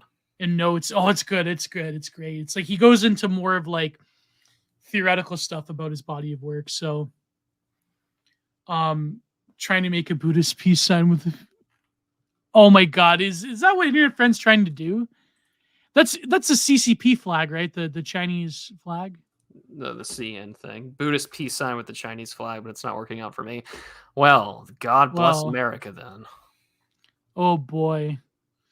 Who would you be rooting for, Prude, in the Sino-America war? Whatever doesn't whoever wins. If the Democrats were in whoever wins. Oh, that's brutal. That's brutal. Whoever wins. I just hope both sides have fun. You know what's funny? How, but for the purposes of like where I live, of course, America. Of course, America. It's like a no-brainer question. I want to keep living and existing. And if that means you mean to tell me you're not like Logo to Atlas or like Haas, where like China's based and like why would I want to support a like I can't even say my honest. Yeah, but China gets rid of gay scenes in films. Don't you, come on, that's worth. Yeah, but I don't want to live in I don't want to live in a society where like there's no concept of the individual, there's no religion. Like John Lennon's Imagine exists within like the Chinese Communist Party, and I don't want to live in a society where there's no sense of empathy, where a child gets ran over on the street and there's no duty or ethic to care. I'm sorry if that means that a bunch of like millions of bugs must fry, so be it. Boy. I've got no desire to be supporting like this philo-Semitic interpretation that somehow this Asiatic culture that's completely foreign to the West is going to somehow be better for me than what I currently have to deal with. Like, I don't like my government, but by God, at least there's some sort of tie to it that I can understand versus something that hates my entire existence. No, but that's exactly what I'm writing about in my my essay for my book. Plus Haas, of course, has got his own little mix of like inter-ethnic supporters. Like that's not my cup of tea. No, but that's what I mean. Like I wrote about like how Logo and them, like even like the cinephiles on the right, they reject like neoliberal kitsch world of the West. Instead, they want like cinephile kitsch, which is like a never-ending industrial park, and it's like. I feel exactly, what I wrote about, it's like what you said almost verbatim. Like, there's got to be a way of like challenging kitsch world that isn't like, look at my base third worldism. You know what I mean? Like I know I do that with Russia. Are we so permanently stuck in the Cold War that like, we're still rehashing this third worldism discourse? No, but that's what I mean. Like I wrote about like how Russia's different because it still has like an immense connection to Europe, but also like even said like when you look at it, Russia's not the model because it's still going through its own like, not to spoil the essay, but obviously like I use a lot of Spangler where it's like going through its own like civilizational process that really, I mean it's gonna have to, as much as I like can appreciate it. You're going to have to find solutions within a Western, like Faustian framework. And you're going to have to like rely on your own traditions to challenge neoliberal kitsch world that the empire has inflicted upon us. Because in the end of the day, like these other peoples as well are being affected as we are affected. But you shouldn't be like, look at my based, whatever. Look at my based North Korea. Like, see, for $5, my internet friend, Juche, look at my based North Korean ethno-nationalism. To like solve our problems. Oh boy. You know what's funny? I remember President, I thought you said we were building a rice cooker on a man. One global rice cooker. But that's what I mean. Like you can't like take the kitsch world of China to like rival another political kitsch world of America. It's just like it doesn't make sense. Not the Cold War proved the Middle Ages looking for Prester John. The difference is that Prester John was a mythical Christian king that was somehow supposed to have survived the attacks on the Saracens. It has not, like, you know, it was more fundamentally having to show with the illustration of where like Christianity had survived in the midst of like this like rampant Mohammedan like barbarism, whereas like in this instance, like it's far more of a like complete like xenophilia towards another system. No, Like, but because that's like what the I CCP mean. ain't like some Christian, you know, European style Christian civilization that somehow held out in the East. Like that ain't the case. That's unironically what Logo believes, by the way. Yeah, Like that's but the most he's blasphemous thing against stupid. America. Like but if you want to like look at like the American founding as like a quasi-religious movement, right? Which I mean, There's some there's a lot of yeah. argument for that. I mean, there's No, but colonies that's like were the most founded for blasphemous thing you could. colonies were founded on the basis of like establishing their religion. There were state churches in the colonies. No, I know. That's what I mean. Like, it's the most blasphemous thing you could say if you're an American and you're like, well, actually, the Chinese are the sort of forebears of the American Republic and Prester John ideal. It's like, I don't think they're like, A, they're not Christian. B, they're like, it's literally the Nick Mullen meme. You're Chinese. Like, it's how can you like, oh well, because they read the American founding documents and because they read Hegel and because of one like the America Against America book, therefore China is the forebearer of the American Jeffersonian Hamiltonian Republic. It's like, wow, that's take an this guy amazing seriously? take. People take this guy seriously? Some people, but not anybody on right-wing Twitter anymore. But I mean, I guess he's. Dear Well, I mean, God. Logo still has fans, but it's like I don't know. It's Well, he already has blasphemous takes when it respects to like origin Yeah. and like Christianity. So it's not like I expect yeah, like him to St. ever Paul be. didn't exist. Yeah, like I don't really have a lot of faith in him having like a well-read, articulated take on anything. So I'm going to just ignore. No, but that's what I mean. Like, I mean, I know that. Like, I critique Americanism as well. Like, I think that I think the this like Canadians have every religious right fervor. to Canadians have every right to critique Americanism. Like George Grant was 100% right. Like after the war, you guys just became completely Americanized, and any sense Yeah. of like Anglo-French Canadian identity is just dead. Except the Yeah, Quebecois exactly. are actually like holding out, and I have so much hope for them. I pray for them. Yeah, yeah. Even though they're annoying, but like no, but it's true. But I mean, like, what I mean is like global American kitsch world is what I specifically critique. I don't think like I think that like even Spangler alluded to the fact that America in some ways was destined to have its sort of like second religious revival, messianism. I just think that the form of it in like neoliberal kitsch world that we're living under is obviously evil and degenerate and terrible. But I do think that there is something to say that, you know, America, even by virtue of its geography, was meant to be a sort of imperial shaker of the world in its own time. There was sort of an emergentism out of America that I feel like there's something even metaphysical there. But to say that, like, but then to say that, you know, actually the real culmination of that is in the Chinese Communist state is sort of like a take that is so thoroughly insulting to Americans. It's like it's beyond reproach. Like I can't, you know what I mean? It's so the steps you have to make to say that. And then listen, if Logo wants to unblock me and come on the show and debate it, then I'm all for it, right? I'm all for the break the rules day of like, you know, Logo versus Amy Therese. But like, you know, fine, whatever. But it's just like I wouldn't. I don't want to give that guy a platform. Okay, you know what? You're right. Some ideas are just not worth platforming. Some ideas are just too out there. It's like people debating the whole like drag queen story hour thing. The more that you use their language, the further you legitimize their bullshit, Exactly. and awful positions. I'm not going to like platform bullshit. No, but here's the thing, Comfy. Here's the thing. Being someone who entertained these ideas in the 2010s, I've also come to realize this, that xenophilia kind of is like a culturally leftist ideal. But the reason I do have more of a deferential point for Russia is because it is a European nation. Okay, I mean, yes, it's at the border of it is Eurasian, it's at the border of the East, but I do still think that then even Spangler talked about this, that there is enough cultural ties to Europe in general, and Russia has determined the fate of Europe, to say that when you want to compare the sort of like outside of the Western rule in terms of civilization, China or Russia? I wonder who has more of a tie to Europe and the West in America. It's obviously Russia. Like, that's a controversial thing to say, right, Prude? Like, that Russia's European. It would parts of it. depend on who you ask. No, it's true. Yeah. They have but between Russia and China, Russia, of course, culturally and historically has a Yeah. closer tie to the continent, but they're still, I think, Obviously. a very uniquely own separate entity. No, but see, that's my thing. Like, I come, like, in my essay, which hopefully you all read in a year's time when my book comes out, I come off as saying that, yeah, actually, you shouldn't be fetishizing Russia even, because Russia has its own unique civilizational. So does that mean you're not ethnogenesis. fat Nick posting?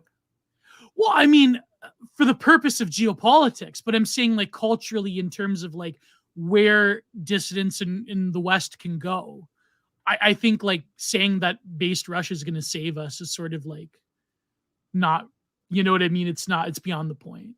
It's like it's not a really meaningful solution, even if they do win this war, which they probably will, especially after this week.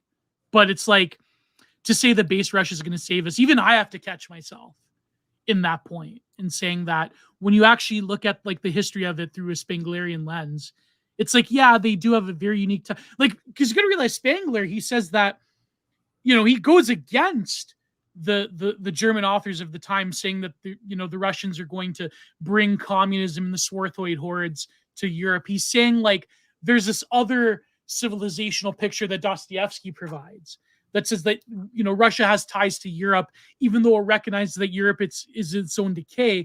But when the Russians achieve their own unique cultural and ethnogenesis, then you could look at it from like, okay, maybe it's an alternative. But until that point, I say in my essay that if you're going to rival Kitsch World, it's gonna have to be from within. You can't just like fetishize the Russians, the Chinese. The Chinese are even more stupider argument. Like these right wingers, like even like that Elijah Schaefer tweet that I cited in my book, where it's like, oh, look at how futuristic the Chinese cities look. It's like, who cares? You're impressed by steel and electricity and lights and exactly. Yeah, by exactly. glittering baubles that used to happen here in New York City before we decided to do it. And it's just like Blade Runner. It's just like Blade Runner. Yeah.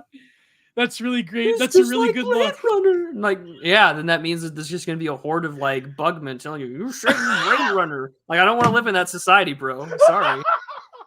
A lord of bugmen saying, it's just like Blade Runner. like I don't want that. Sorry. Like, guys.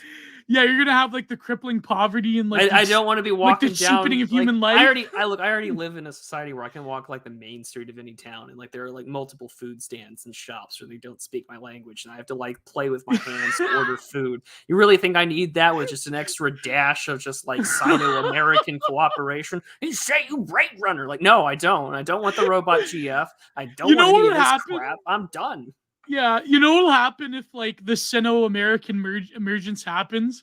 That means America becomes all of like Vancouver. Do you want like the Vancouverization of America? Yeah, the last thing I need to do is to like go down the street, walk some groceries, and then all of a sudden the Live League logo appears out of nowhere as a poorly constructed skyscraper tramples to the ground. The last remnants of me and the Anglos are going to think, oh my gosh, it's like another 9/11, whereas like my new Asiatic neighbors that bought up all the property next to me are like, just another day in Neo Vancouver. Just another day in Neo Vancouver. God just another bless America. And yes, Owen Zaleski. Put it in the comments if you get the chance. I know that links from non-mods in YouTube chat are a problem, but just if it's under your name on Substack, we can look it up. Yeah, man, this has been a great episode, especially the rants. My God, John Carter for $5 finally. Coombrain-Gio after reading Spangler. The breast has fallen. Well. The breast has fallen. The woman has entered her fall autumnal stage of civilization. The wall has been hit. The wall, just like this is what it means to be thoroughbred, to sad, to wrinkled, just like sports, to gray. just like Sports Illustrated and Oh, I have a rant for that, but we'll save it for next week. Yeah, we'll see. Well, next week, let's tell them what we're gonna do next week. Oh, next week we are reviewing the Martha Stewart. That's her name, Martha Stewart. we're going to be reviewing another Ryan Gosling film, actually. But Yeah. it's not just a Ryan Gosling film in that respect. We're going to be reviewing The Place Beyond the Pines. The Place Beyond the Pines. 2012.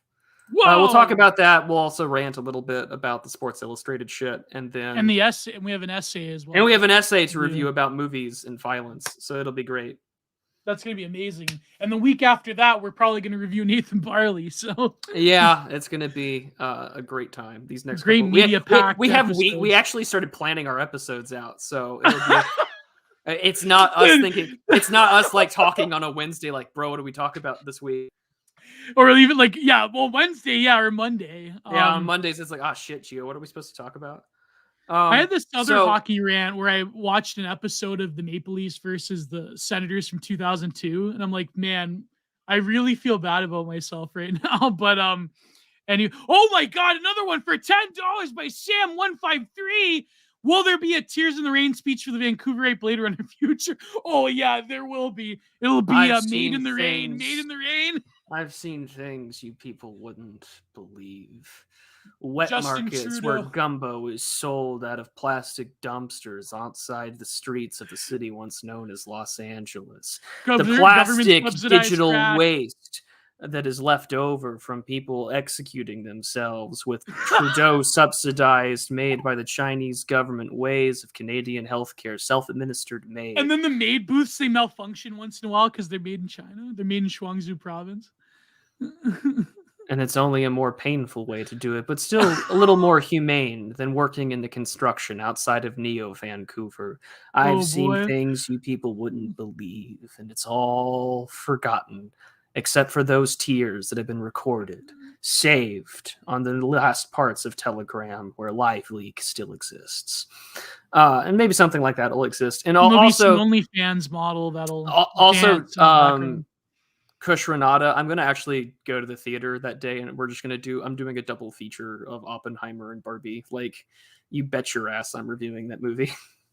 We should do that at a double feature of Oppenheimer and Barbie. I'm going to my theater and doing that. So yeah, I should go with my friends and do that. I haven't done that. I haven't been to theater since like before, you know what, right? So yeah, it's been wild because like the last movie I saw before the Coof was 1917, and then the first movie I watched after the Coof, after my transplant, was Man of God. This movie about Saint Nectarios of Ahina, and it was just like, what a radically different direction my life has gone in the last 3 years. Last movie I went to the theaters for was Joker. So how fitting, eh? How fitting. Yeah, and I wrote a review on it that was pretty popular. But then I was dashed because Bap, he said he hated that movie. So I'm like, man, my review was for nothing. It's still your review. Yeah, true. But anyways, this has been a great episode. Great stupid chats. See you all next week on Prude's channel. Like I said, if I'm spotty with the content mine, it's because my book is taking a lot of my time. So thank you all. God bless. Goodbye. Too sweet. See you, gents.